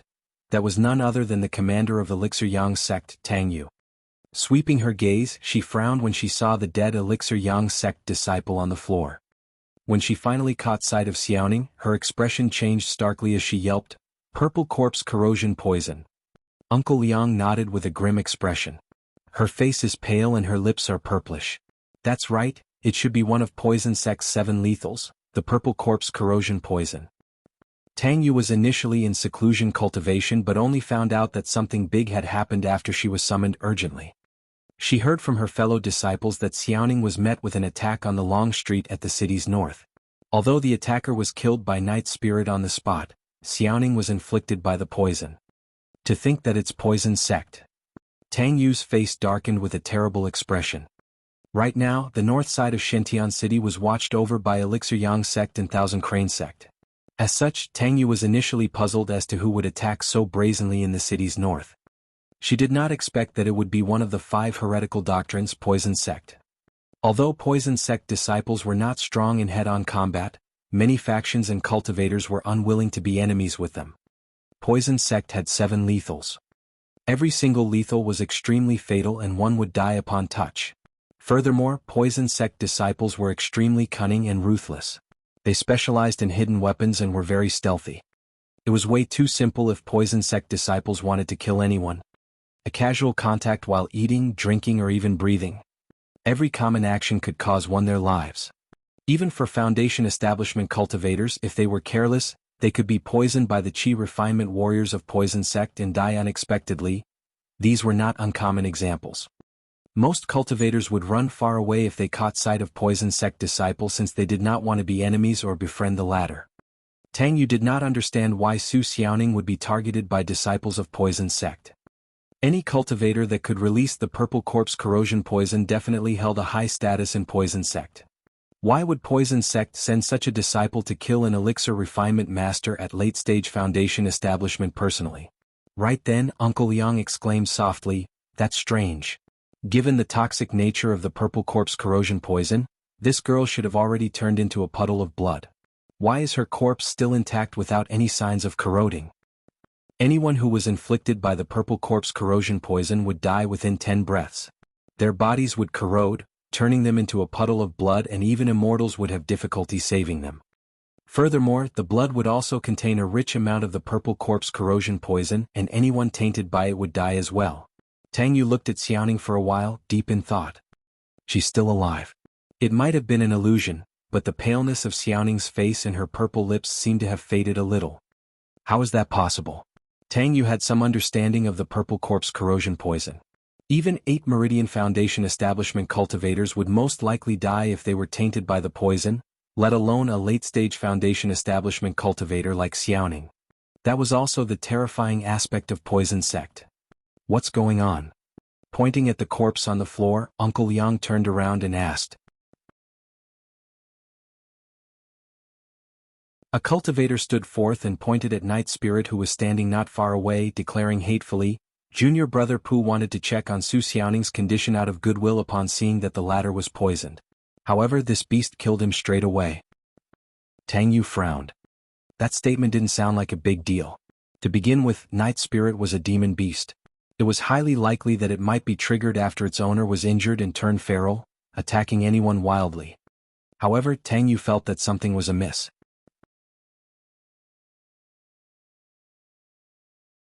With a stern expression, Yen Jun shouted, "Uncle Liang, junior sister, Elixir Yang sect is one of the 4 unorthodox groups. How can we let our disciples be killed wantonly, especially by a beast? Since it killed a fellow disciple of ours, it'll have to pay with its life." Pausing for a moment, Yen Jun continued, "That's Su Zimo's beast. Since his beast got into trouble, he can't escape responsibility after returning as well.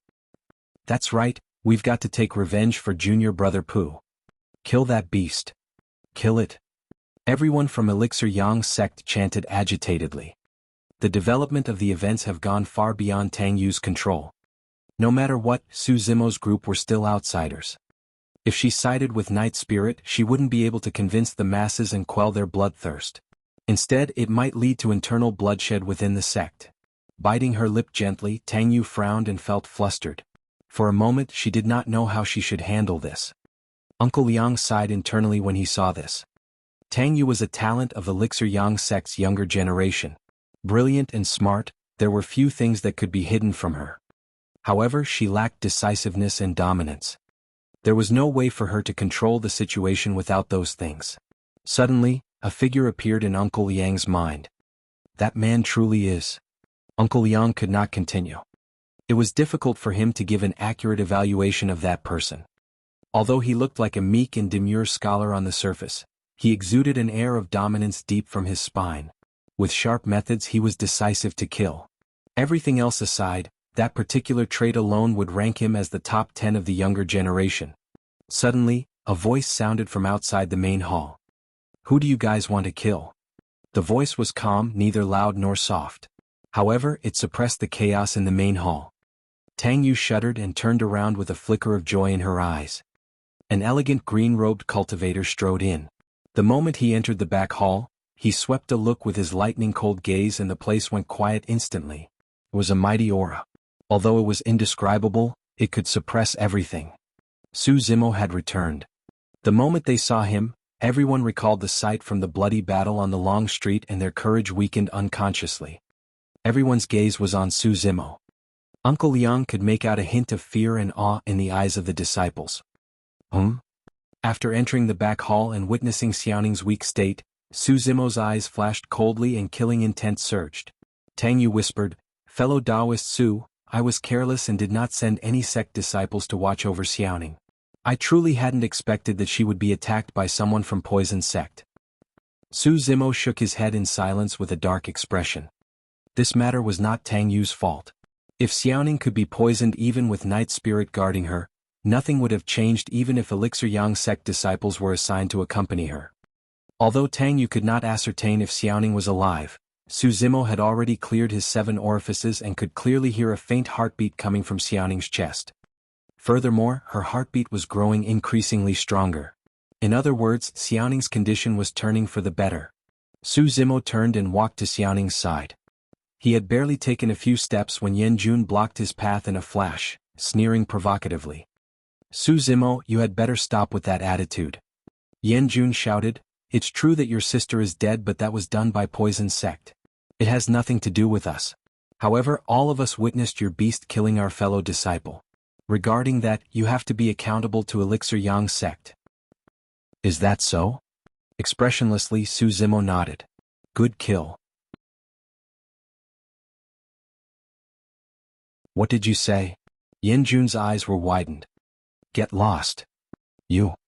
Before Yan Jun could complete his sentence, Su Zimo reached out and slapped Yan Jun with his backhand. Instantly, Yan Jun was sent flying and landed in a corner, fainted. The place fell into an uproar.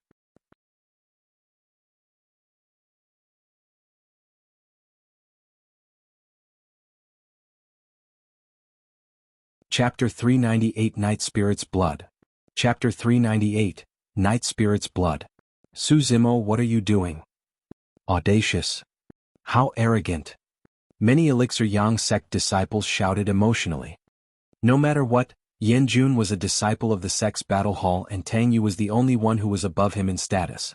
He was not somebody that an outsider like Su Zimo could compare to. Tang Yu could clearly see that although Yan Jun's cheeks were swollen, he had merely fainted and did not sustain any severe injuries. Given Su Zimo's strength, if he truly wanted to kill in that distance, Yan Jun's head would have been smashed by that single slap. In other words, Su Zimo had already shown mercy. Taking a deep breath of air, Tang Yu declared, "Silence. Young master, he's only an outsider. How can he act so brazenly in our territory?" "That's right. He would have been killed by Glass Palace and Malevolent Earth Sect long ago if not for the protection of Elixir Yang Sect." Fufu, Glass Palace and Malevolent Earth Sect are not the only ones. These two siblings seem like they've even offended Poison Sect. In the crowd, voices of dissent against Su Zimo continued sounding incessantly. "Shut up." With a dark gaze, Uncle Liang suddenly shouted. Although he was old with white hair and beard, his eyes were still bright and exuded a sense of authority. The chaotic place quietened gradually. All the Elixir Yang sect disciples knew very well about the background of the old man before them. It was possible that they might protest against Tang Yu's decisions. However, even if the masses disagreed with the old man, the most they would do would be to grumble a little internally. Tang Yu said deeply, "This matter will definitely be accounted for in a bit. Everyone please quieten down." After a brief pause, Tang Yu called back Su Zimo and frowned. "Xiaoning is afflicted with the purple corpse corrosion poison, one of the 7 lethals of Poison Sect. Be careful, the poison is extremely toxic and it's easy for you to get tainted if you are careless." Su Zimo nodded and walked to Xiaoning's side. Growl. Night Spirit slumped its head and let out a deep growl, feeling a little guilty. Su Zimo patted Night Spirit on the head while shaking his own. "It's not your fault." If it was an ordinary assassination attempt, there was no way it would have gotten past Night Spirit. However, poison sect cultivators were way too scheming and there was no way to guard against them. In that short while, Xiaoning's expression had gotten much better. In fact, her cheeks were now redder and her heartbeat was getting stronger. Her condition was improving. Uncle Liang was amazed when he saw that. The 7 lethals of poison sect could not be cured by any cultivators outside the sect. Throughout his life, Uncle Liang had never heard of anyone who had survived against the purple corpse corrosion poison. Furthermore, by the looks of it, the purple corpse corrosion poison seemed to be disappearing bit by bit from within Xiaoning's body. The purple color on Xiaoning's lips was fading and there were merely a few drops of blood left on it. Although there were only a few drops of blood, Su Zimo could sense an extremely powerful energy. That was definitely not Xiaoning's blood. Su Zimo swept his gaze and looked at Night Spirit's wrist where there was a deep gash that had yet to fully recover. No wonder. Back when they just entered the ancient battlefield, Night Spirit had already displayed the terror of its bloodline where it could ignore the poison of the blood centipede and was immune to it. The reason why the purple corpse corrosion poison was being purged from Xiaoning's body should be because she drank Night Spirit's blood. That's not right either. Su Zimo thought again. The purple corpse corrosion poison was extremely toxic and would activate within 10 breaths.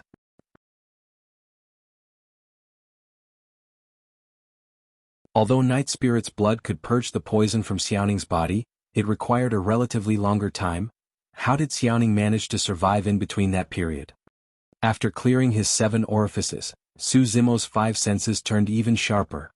Now that he was closer, he could vaguely sense a warmth emanating from Xiaoning's chest along with a faint medicinal scent. That's it. Su Zimo was enlightened. The mysterious elixir furnace that Xiaoning possessed was still kept at her chest area.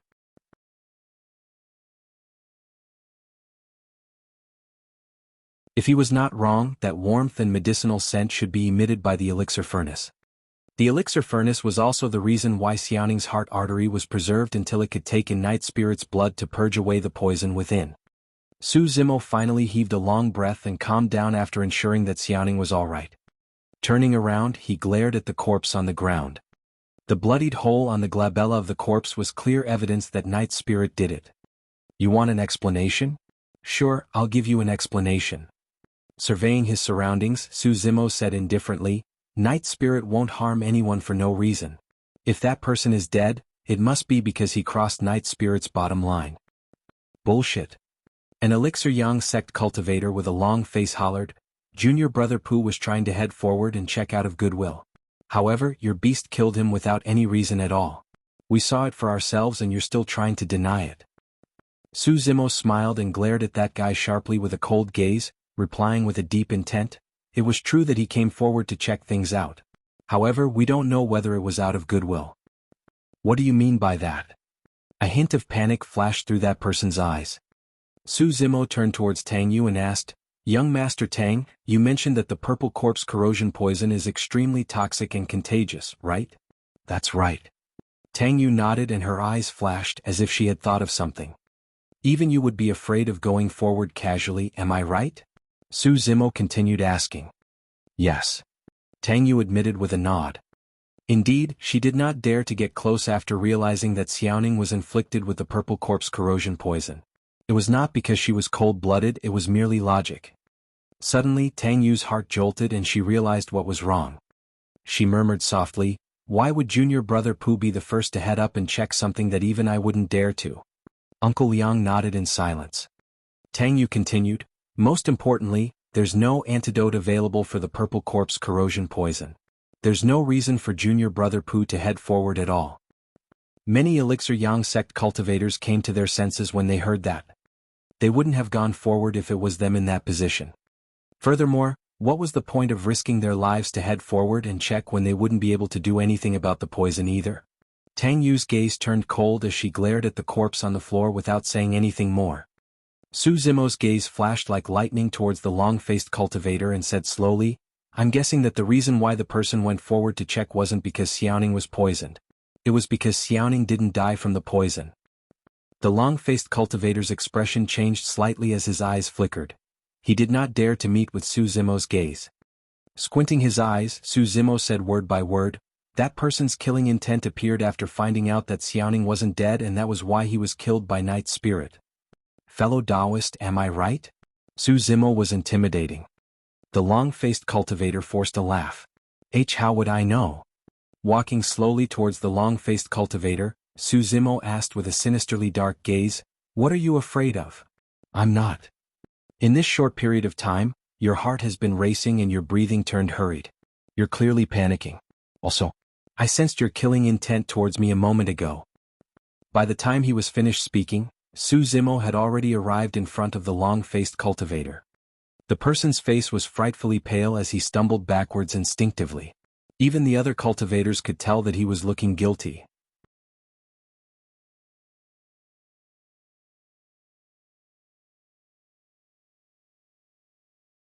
Chapter 399, Go and Die Then. Chapter 399, Go and Die Then. The long-faced cultivator had not expected that Su Zimo would possess a spirit perception and had extremely keen senses towards something such as killing intent that was immaterial. It was logical that the other cultivators would feel hostile towards Su Zimo. However, the long-faced cultivator felt a killing intent. Uncle Yang sighed. "Shi Yushan, come clean and you might still have a chance to live." The long-faced cultivator named Shi Yushan was thoroughly panicked. He realized that his fellow sect mates that were standing beside him a moment ago had backed off, looking at him warily. Gulping, Shi Yushan looked towards Su Zimo instinctively. Su Zimo's gaze was sharp as a knife, emitting a piercing glint with occasional flashes of lightning. It was unusually sharp and instantly penetrated the last line of defense in Shi Yushan's heart. This was the invisible power of his gaze. This was a level that Su Zimo achieved after clearing his eye orifices and tempering them with demonic qi. In the mortal world, some hardened killers would often let out savage gazes such that ordinary people would feel fear upon meeting with their eyes. The eyes were interlinked with one's guts. Therefore, in a fight between two people, one might lose his courage if he was intimidated by the latter's gaze, revealing openings. In the pugilistic world, among postnatal and connate experts, there was a saying that one had to cultivate their eyes before cultivating their guts, and that technique was known as the gaze technique. In the cultivation world, techniques that could cultivate one's eyes were all secret skills. The bewitching eye from the pure maiden sect of the fiend sects and the enraged Vajra gaze of the Buddhist monasteries were renowned supreme dermic techniques. Demoness Ji rarely had to dirty her hands personally to kill. It was normal for her opponents to commit suicide after receiving a single gaze from her. Before clearing his 7 orifices, Su Zimo did even dare to look at Demoness Ji straight in the eyes casually. That was also why Su Zimo had headaches each time he saw Demoness Ji and tried to avoid her as much as possible. "Speak." Su Zimo took a step forward, his eyes sparkling like lightning as he shouted. He added a small portion of thunderclap kill into saying that word. Coupled with the fact that Su Zimo had already cleared his mouth orifice, that word exploded like thunder in Shi Yushan's ears. Shi Yushan was already extremely rattled by Su Zimo's gaze. Now that he was shouted at, he almost broke down as he knelt on the ground with a thud and a frightfully pale face. "I was wrong. I was wrong." With a quivering voice, Shi Yushan spoke. "Du Kai of Poison Sect used the life-severing powder on me and junior brother Pu, and he's the only one with the antidote. We had no choice either." Du Kai of Poison Sect. Tang Yu frowned slightly and explained to Su Zimo, "Du Kai is the commander of Poison Sect's current expedition. At 7 Meridian Foundation establishment, his mastery in poison is deep and he's a savage person." Su Zimo was expressionless and nodded. When he saw that everyone ignored him, Shi Yushan turned even more fearful and said hurriedly, "Furthermore, I haven't done anything that betrayed the sect or harmed our fellow disciples. Du Kai was merely targeting Su Zimo's group and said that he'll give us the antidote as long as can kill one of them." By that point, most of the doubts that everyone had were answered. The Elixir Yang sect cultivator that was killed by Night Spirit was also inflicted by the life-severing powder of Poison Sect. That explained his actions earlier. Uncle Yang laughed coldly. "You've already betrayed the sect by waiting until now to tell us everything. I'm afraid that you probably won't hesitate either if Du Kai asked you to kill your fellow sect mates in exchange for the antidote." Many Elixir Yang sect disciples felt their hearts skip a beat and lingering fear. "No, I won't." Shi Yushan was frantic and shook his head repeatedly. Tang Yu said with regret in her face, "Junior brother Shi, You know that the life-severing powder isn't one of Poison Sect's 7 lethals. Although we don't have the antidote, we can ensure you won't lose your life until we return to the sect. Given the capabilities of our sect's seniors, they will be able to help you remove the life-severing powder with ease. But you... I was wrong. I know that now. Shi Yushan begged continuously. Tang Yu frowned in reluctance when she saw his wretched state. Uncle Liang sighed internally. Tang Yu still lacked the determination to kill at the end of the day. No sect would spare someone like Shi Yushan easily. Just as Uncle Liang was about to step forth and make the decision to kill Shi Yushan on the spot for Tang Yu, Su Zimo's voice sounded darkly, "Since you're so afraid of death, go and die then." Suddenly, Su Zimo raised his leg and kicked Shi Yushan heavily against the chest. Snap. Shi Yushan was sent flying and slammed against the wall completely before sliding down with a trail of blood. His entire chest was sunk in as his eyes glazed over. With a tilt of his head to the side, he was dead on the spot. The cultivators watching were dumbfounded. Tang Yu opened her mouth as if she wanted to say something. However, in the end, she merely sighed without saying anything. Yes. Right then in the corner, Xiaoning, who was initially sleeping, let out a drowsy sound. Su Zimo hurried over and squatted down. He placed his palm against Xiaoning's forehead before asking gently, "Xiaoning, how are you feeling, brother?" Xiaoning opened her eyes slightly and could not see what was before her clearly yet, merely replying instinctively due to the familiarity of the voice. "It's me." Su Zimo gripped Xiaoning's hand. A familiar warmth surged into her heart and instantly, Xiaoning felt much more awake. She tried her best to open her eyes and her lips twitched as she smiled. "Brother, you're back? I'm fine, don't worry." Su Zimo found himself smiling uncontrollably when he saw Xiaoning's smile. Pushing her fringe away endearingly, he asked with a slightly reproachful tone, "Why were you so careless?" Xiaoning stuck out her tongue and blinked multiple times. Coming towards them, Tang Yu took out a jade bottle. "This is a great essence-nourishing elixir. Let Xiaoning consume it. Her body has just only purged away the poison and is still weak." "Thank you so much." Su Zimo nodded and received the jade bottle before pouring out an elixir the size of a fingernail and feeding it to Xiaoning. There was still something on Tang Yu's mind as she could not help but ask, "Fellow Taoist Su, did you guys have any feuds with Poison Sect?" Standing up, Su Zimo could not help but recall the Poison Sect cultivator he killed in the Golden Core's cave abode back at the borders of the ancient battlefield. "If you kill me, all of you will have to die on the ancient battlefield." Those were the last words of the Poison Sect cultivator. Su Zimo did not hide anything and nodded. "I killed a Poison Sect cultivator previously." "No wonder."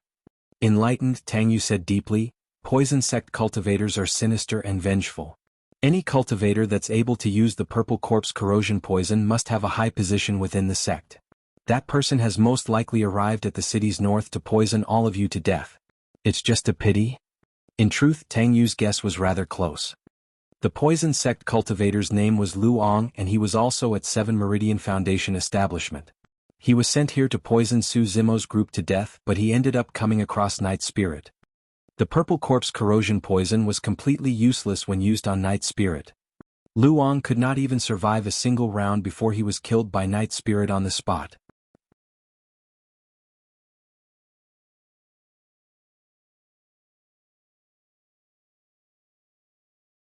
Chapter 400 Meet Yama. Chapter 400, Meet Yama. Su Zimo asked, "Why haven't I seen anyone from Poison Sect previously? Poison Sect only entered Shantian City a few days ago. I reckon it should be for the Elixir Pool Sect ruins as well." Tang Yu looked at Su Zimo and said, "Although they only have slightly over 100 people for this expedition, all Poison Sect cultivators are filled with poison and they specialize in killing opponents above their levels. Even super sects such as Glass Palace and Malevolent Earth Sect don't want to provoke them." In reality, Tang Yu's statement was a reminder for Su Zimo to not offend Poison Sect lest he attract trouble and get himself killed. Su Zimo smiled but did not say anything. Upon seeing that Su Zimo did not seem to have taken anything in, Tang Yu continued, "Actually, Poison Sect was the one who suffered an immense loss this time round. Not only did they lose a strong cultivator of the sect, Xiaoning is completely fine. I'm sure that they must be feeling cautious after that failure. In the coming period, as long as we strengthen our defenses, poison sect will not dare to attack us rashly. After a slight pause, Tang Yu added, furthermore, even if you go and kill a few poison sect cultivators and return safely, so what? It's only for a moment of pleasure. Instead, you form a deep grudge with them that cannot be resolved. Thereafter, you will have to live life fearing that they might take revenge at any moment. It's not worth it. Yes. Su Zimo nodded after pondering for a moment. You are right. Tang Yu finally heaved a sigh of relief after Su Zimo replied. She relaxed and revealed a bright smile. A glint flashed across Su Zimo's eyes as he asked, what are the 7 lethals of Poison Sect? Poison Sect's 7 lethals refer to the 7 most powerful hidden weapons or poisons of Poison Sect. For Qi refinement warriors and Foundation establishment cultivators of Poison Sect, they can only make use of 2 of the 7 lethals, the Heart-Seeking Spike and the Purple Corpse Corrosion Poison. The Purple Corpse Corrosion Poison is a purplish-green powder and anyone who touches it will most likely die. Glancing at Su Xiaoning at the side, Tang Yu suddenly stopped speaking. There was someone in front of them that managed to survive against the Purple Corpse Corrosion Poison. Tang Yu knew that Su Xiaoning must have some sort of a secret on her body. However, she was smart and chose not to ask about it. Heart-Seeking Spike. Su Zimo asked reminiscently, is it a blue-colored spike that is as thin as a cow's hair? That's right. Tang Yu nodded. The terrifying part of the heart-seeking spike is not the poison coated on the needle, but itself. Itself. Su Zimo furrowed his brows slightly. Tang Yu explained, the heart-seeking spike is thin as a cow's hair. After entering one's body, it would flow along with the bloodstream until it ruptures the heart. It's useless even if one purges away the poison on the needle, the heart-seeking spike will still find its target and kill it. Su Zimo nodded. That explained why he felt his heart skip a beat when he was faced with that blue needle the other day. The feeling did not come from the poison on the heart-seeking spike, but the needle itself. In that short while, Su Xiaoning had fallen asleep. With a flushed face and steadied breathing, she was looking better. Young Master Tang, help me take care of Xiaoning. I'll go out for a walk. All right. Tang Yu nodded and did not think much about it, merely reminding Su Zimo to not wander far and be careful. It was noon when Su Zimo left Elixir Yang sect. Standing at a street corner at the city's north, Su Zimo raised his head and looked at the sun expressionlessly. Instead of fearing the blinding sunlight, his eyes revealed coldness in them. Poison Sect. Su Zimo spat out 2 words. He walked south along the long street of Shintian City. The south of the city was originally guarded by 2 of the 5 heretical doctrines, Puppet Sect and Tomb Sect. A few days ago, Poison Sect entered Shintian City and forcefully took over a part of the city's south territory. Originally, this place was green and filled with weeds growing rampantly. However, within a few short days after Poison Sect settled down, the grass had all withered and died.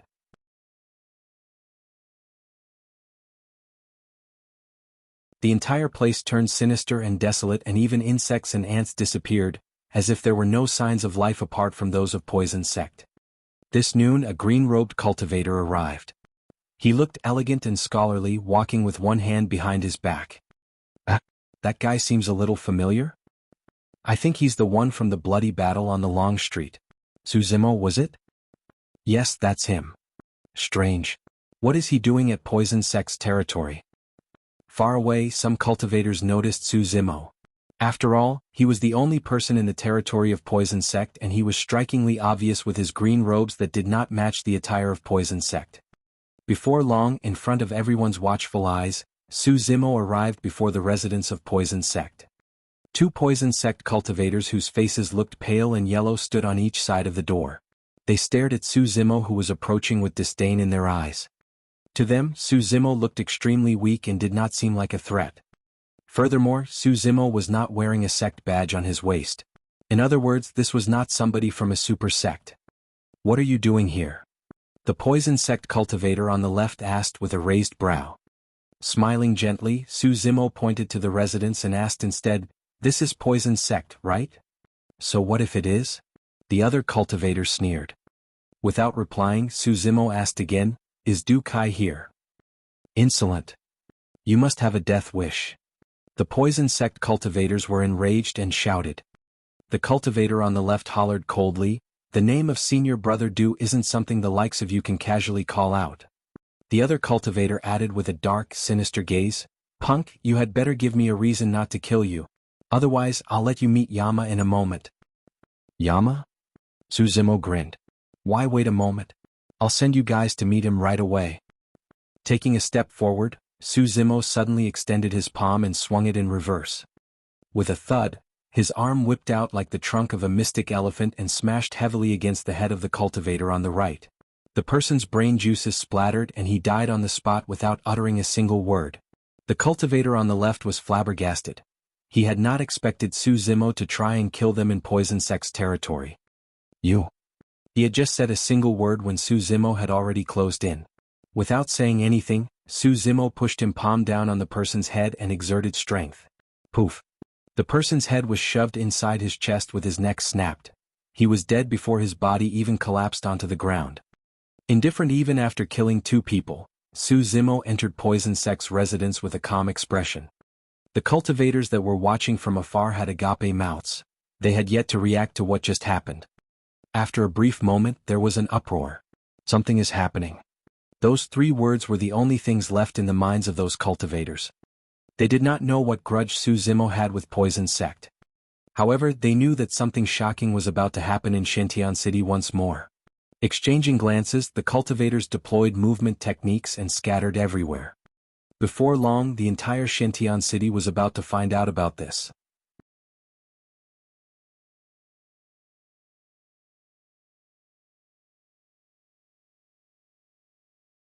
Chapter 401. Who is Du Kai? Chapter 401. Who is Du Kai?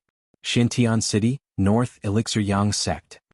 After settling Su Xiaoning down, Tang Yu sent another order for all Elixir Yang Sect cultivators to be on their guard and watch out for anyone suspicious. She was extremely wary of Poison Sect. After all, it was hard to guarantee that Poison Sect wouldn't do anything extreme for revenge after losing a core disciple who could release the Purple Corpse corrosion poison. It was never wrong to plan ahead. Furthermore, after what happened, Tang Yu had an uneasy feeling. In fact, it was like a premonition that something big was about to happen. The atmosphere within Elixir Yang Sect became tense after Tang Yu's series of orders. Almost all the cultivators were activated. 10 people formed a small team while 100 people formed a large team as they took turns to patrol Elixir Yang Sect's area. Right then 2 cultivators came together, a man and a woman.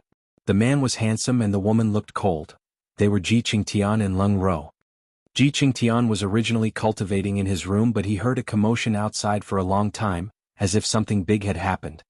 He came out and asked around before finding out the news that Xiaoning was attacked and Suzimo had returned. Instantly, he hurried forth to find out more about the details. Leng Ro was originally cultivating in Thousand Crane Sect and had only found out about this when she heard Thousand Crane Sect cultivators discussing about it. By the time she got here, she bumped into Ji Qingtian. When Tang Yu saw the 2 of them, she greeted and nodded. "Fellow Taoists, you're just in time. I was about to warn you guys to watch out. Your group has been targeted by Poison Sect." "How is Xiaoning? I heard that she was poisoned?" Ji Qingtian asked. "She's fine now." Tang Yu smiled. "She's currently asleep. I reckon she'll recover after resting for a couple of days." "What about Zimo?" Leng Ro suddenly asked. Tang Yu replied. "He said that he's going out for a walk. I guess he'll be back soon. Do you guys want to wait here for a while?" When they heard that, Ji Qingtian and Leng Ro's expressions changed. The 2 of them exchanged glances. Both could tell of the worry in the other's eyes. "What's wrong?" Sensing something amiss through their gazes, Tang Yu could not help but ask. Ji Qingtian said deeply with a solemn expression, "Zimo has most likely gone to cause trouble for Poison Sect." "Ah." Tang Yu was stunned for a brief moment before replying hesitantly, "It can't be, right?" Sighing gently, Ji Qingtian shook his head. "You haven't known Zimo for long, so I guess you don't understand his character too well yet. Although he looks calm and gentle, he has a sharp edge in his bones. If it was anybody else, they might be able to suck it up after considering about Poison Sect's strength. But not Zimo." Leng Ro added, "Furthermore, Poison Sect targeted Xiaoning. Dragons possessed reverse scales and anyone who touches it will die." Xiaoning was equivalent to Suzimo's reverse scale. Recalling Suzimo's attitude before he left, Tang Yu frowned. However, he seemed like he was rather calm and did not have any strong killing intent. How is that possible? Ji Qingtian and Leng Ro shook their heads. Given Su Zimo's personality, there was no way he would let things go, especially after something happened to Xiaoning. Ji Qingtian asked, "What did Zimo say to you before leaving?" "Nothing much. I urged him to calm down and told him that he would only be seeking a moment of pleasure even if he killed a few poison sect cultivators. Not only would it not help, he would even incur poison sect's maniacal revenge." After thinking, Tang Yu continued, "Furthermore, he even agreed to my viewpoint at that time and said that I was right." Ji Qingqian's expression changed slightly as he took a deep breath of air. There should be no mistake. Zimo has definitely gone to poison sect. Huh? Tang Yu was confused. I'm guessing that Zimo merely said half of what's on his mind. He did not verbally say out the second half. What half? Tang Yu asked subconsciously. You are right, so I'll go and kill everyone from poison sect. Everyone. Tang Yu's expression changed starkly and her eyes were filled with shock. This fellow Taoist Su is alone. Wouldn't he most likely die by going there? There's bound to be countless hidden weapons and traps at poison sect's residence. Tang Yu was panicked and murmured, fellow Taoist Su is way too reckless. Even though he's indeed strong, poison sect cultivators are extremely sinister in their methods. He hasn't even heard of poison sect's 7 lethals. There's no doubt he'll be disadvantaged. I don't know whether he'll be disadvantaged. Ji Qingtian shook his head. But what I do know is that this is something Su Zimo will definitely do. That's the type of reaction he should have. I'll go back and ask for backups from the 1,000 crane sect cultivators. Without wasting time, Leng Ro turned to leave. Tang Yu composed herself and said in a deep voice, I'll gather forces right now and try to head to the city's south as soon as possible. I hope I'm not too late. City's south poison sect. In a spacious hall, the doors were tightly shut. Although it was noon and the sun was scorching outside, there was not much light within the hall and it seemed dark and creepy. In the darkness deep within the hall, a voice sounded from the center. How long has Luong been gone for? The voice was sharp and feminine with a hint of coldness that made one shudder. Senior Brother Du, it's been almost 4 hours. A cultivator appeared and cupped his hands. That's long? The dark feminine voice sounded again, seemingly impatient. From what I know, there are 3 people in the city's north.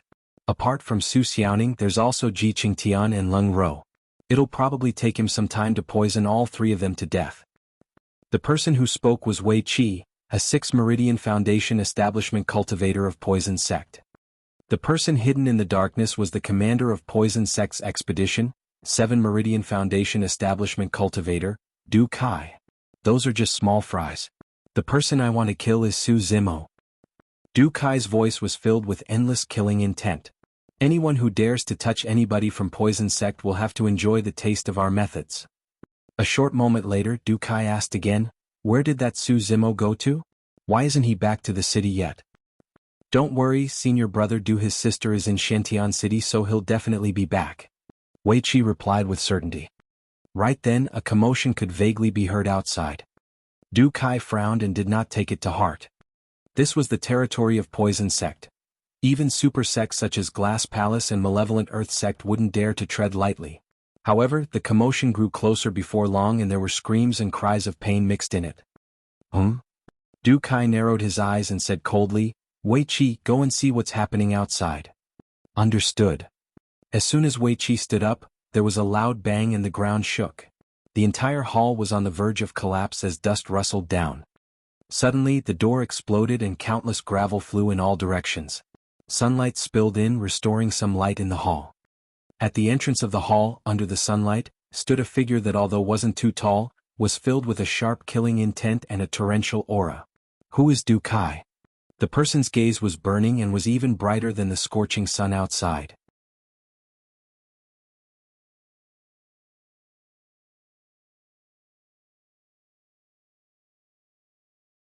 Chapter 402, Who Can Stop Me? Chapter 402, Who Can Stop Me? In the hall, Wei Qi dodged multiple incoming rocks and looked extremely wretched as he turned his gaze towards the door. When he saw the intruder, he exclaimed in shock, Ah, it's Su Zimo.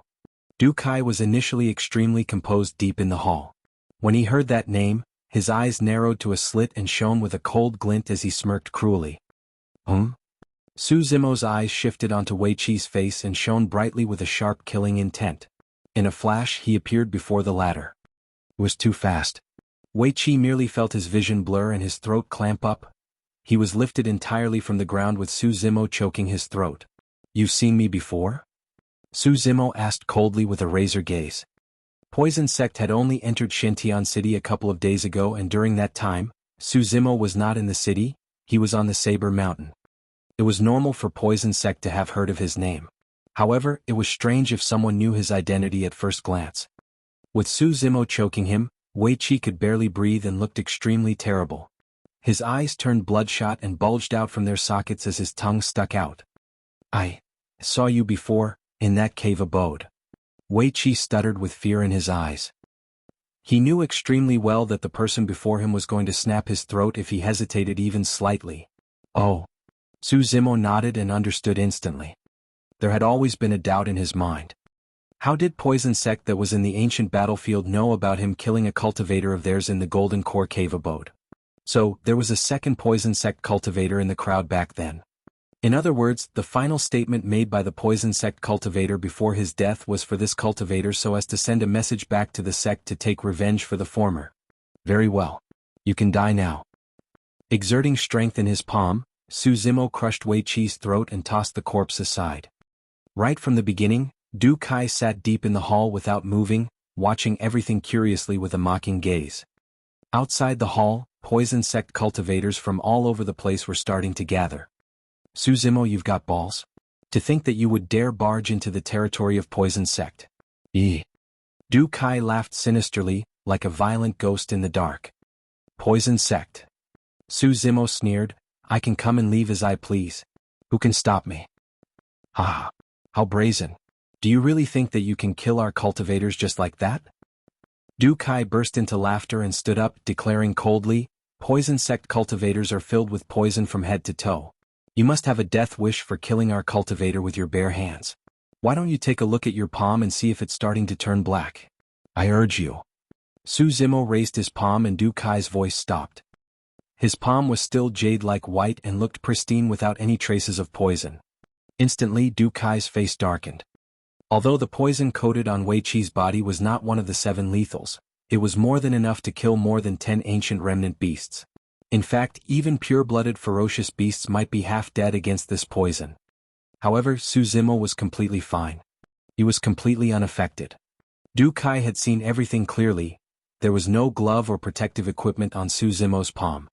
Even if he racked his brains, he would not have imagined that Su Zimo possessed such terrifying power in his bloodline. The toxic poison that could eliminate ancient remnant beasts was completely washed away by Su Zimo's immensely terrifying bloodline right after entering his body. Everyone else viewed Poison Sect as a great threat, but they were nothing much to Su Zimo. The 7 lethals of Poison Sect were the only things that could threaten him.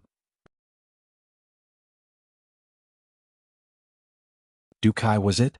You don't have to wait for that Poison Sect cultivator to return anymore. He has already died on the long street in the city's north. Striding widely, Su Zimo advanced towards Du Kai. Additionally, my sister's life is in no danger. Sorry to disappoint you. Du Kai's gaze turned cold and suddenly, he stomped his feet just as Su Zimo was closing in. Instantly, a warning flashed through Su Zimo's mind as his legs stumbled. The floor had suddenly sunk in.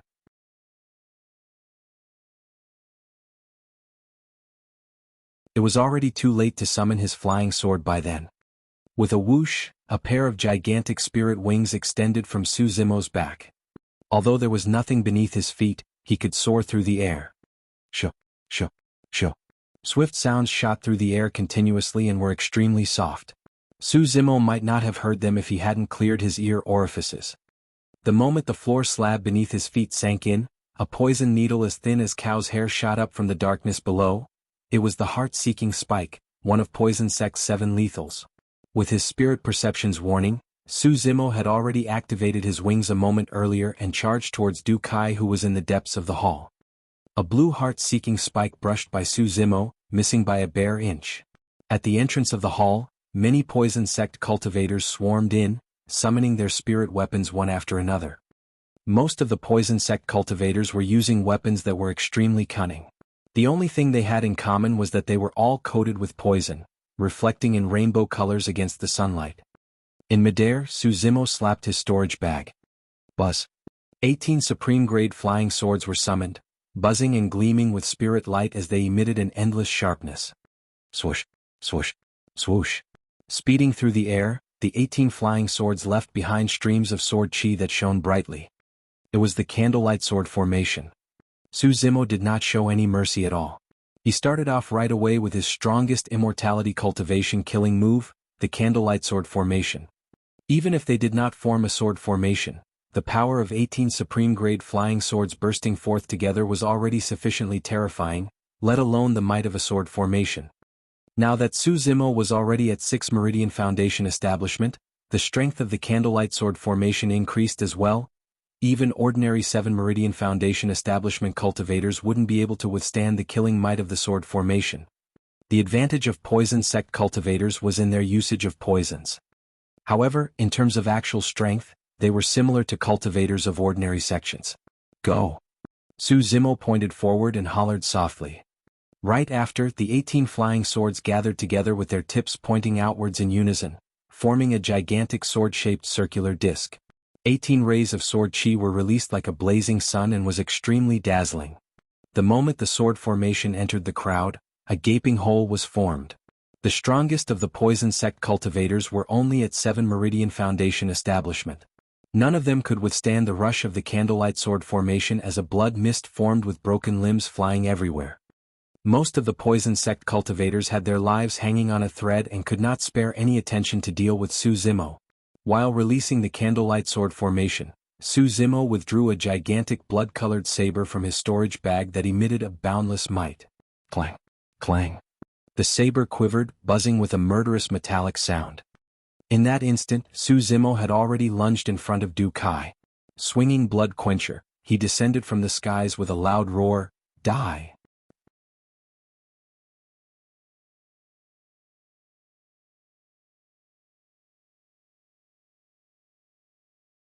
Chapter 403 Life Exchange. Chapter 403 Life Exchange.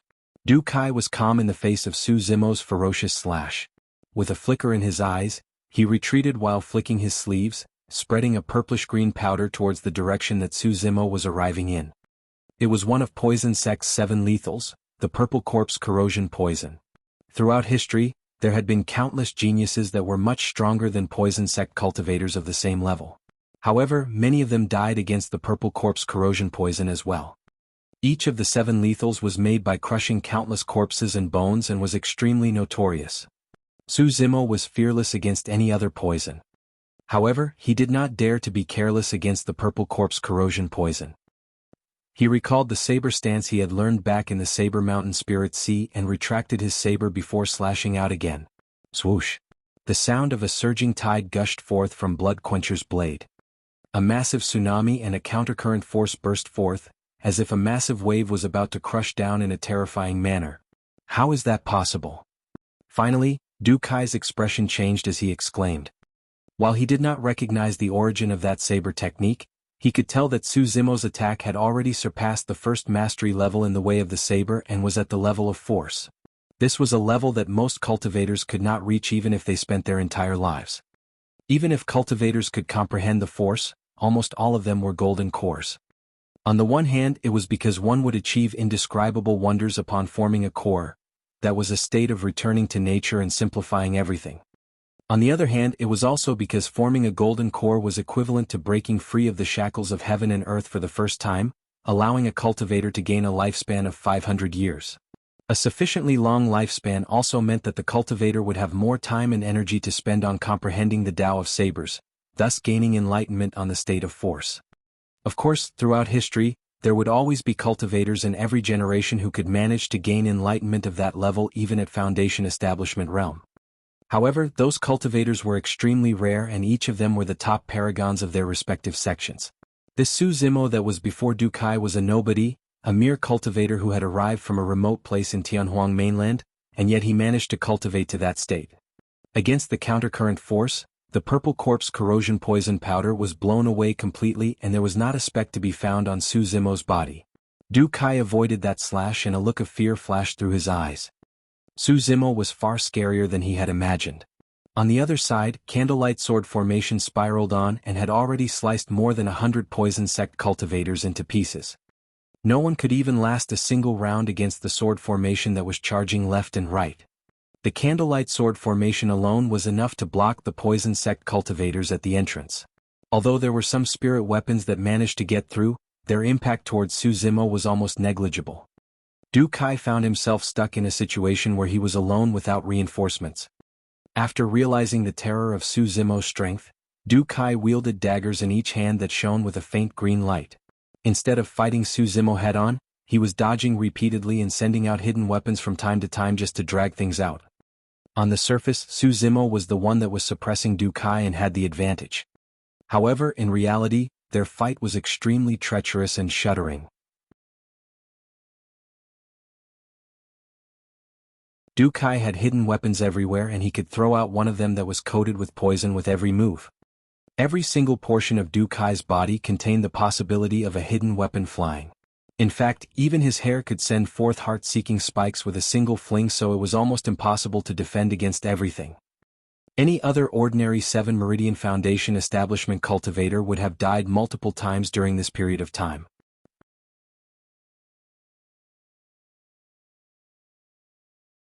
However, Su Zimo was able to suppress Du Kai by relying on his spirit perception to avoid danger time and again.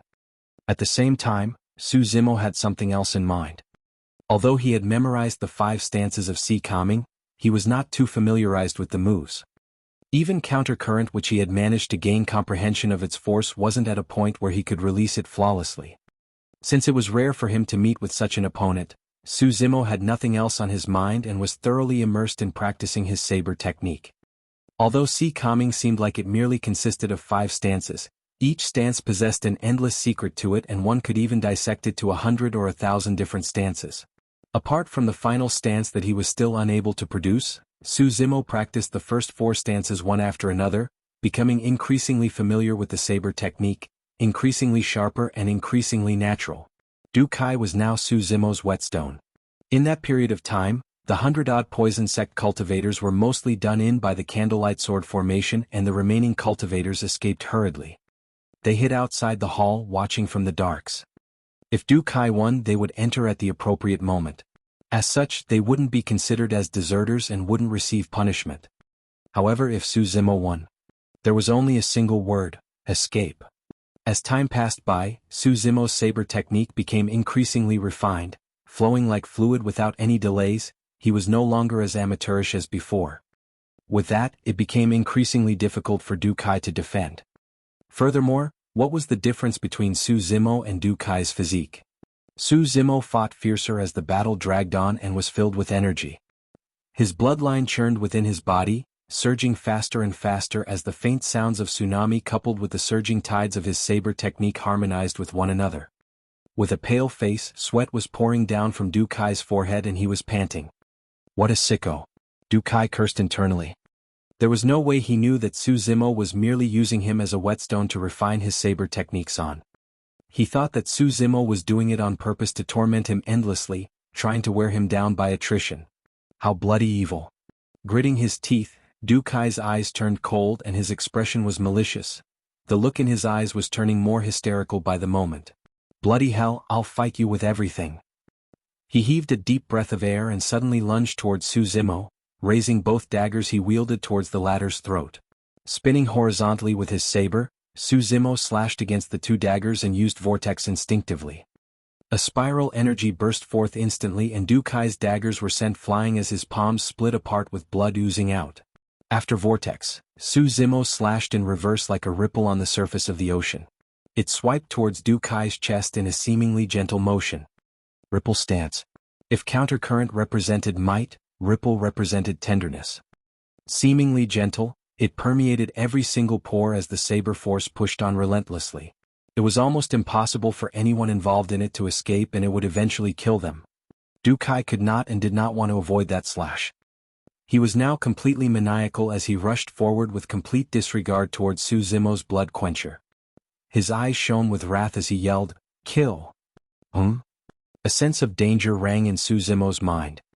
At that moment, Su Zimo snapped out of his mechanical practice mode instantly. Du Kai's hidden weapon was hidden in his mouth. The moment he opened his mouth, a chain of thin blue needles with a nauseating aura shot forth, almost suffocating Su Zimo. It was a killing blow. That was also Du Kai's killing move that was made in exchange with his own life. Although he had the warning from his spirit perception, Su Zimo was immersed in his saber technique practice. By the time he snapped out of it, he was still a bit too late. You're tuning in to the Han Li's Wuxia Adventures YouTube channel. We're so grateful for your support, and don't forget to subscribe to join us on this incredible journey through captivating stories. Your generosity through donations truly makes a world of difference, as it's the primary source of revenue that allows me to expand and enhance this channel for you. Thank you from the bottom of my heart for being a part of this adventure.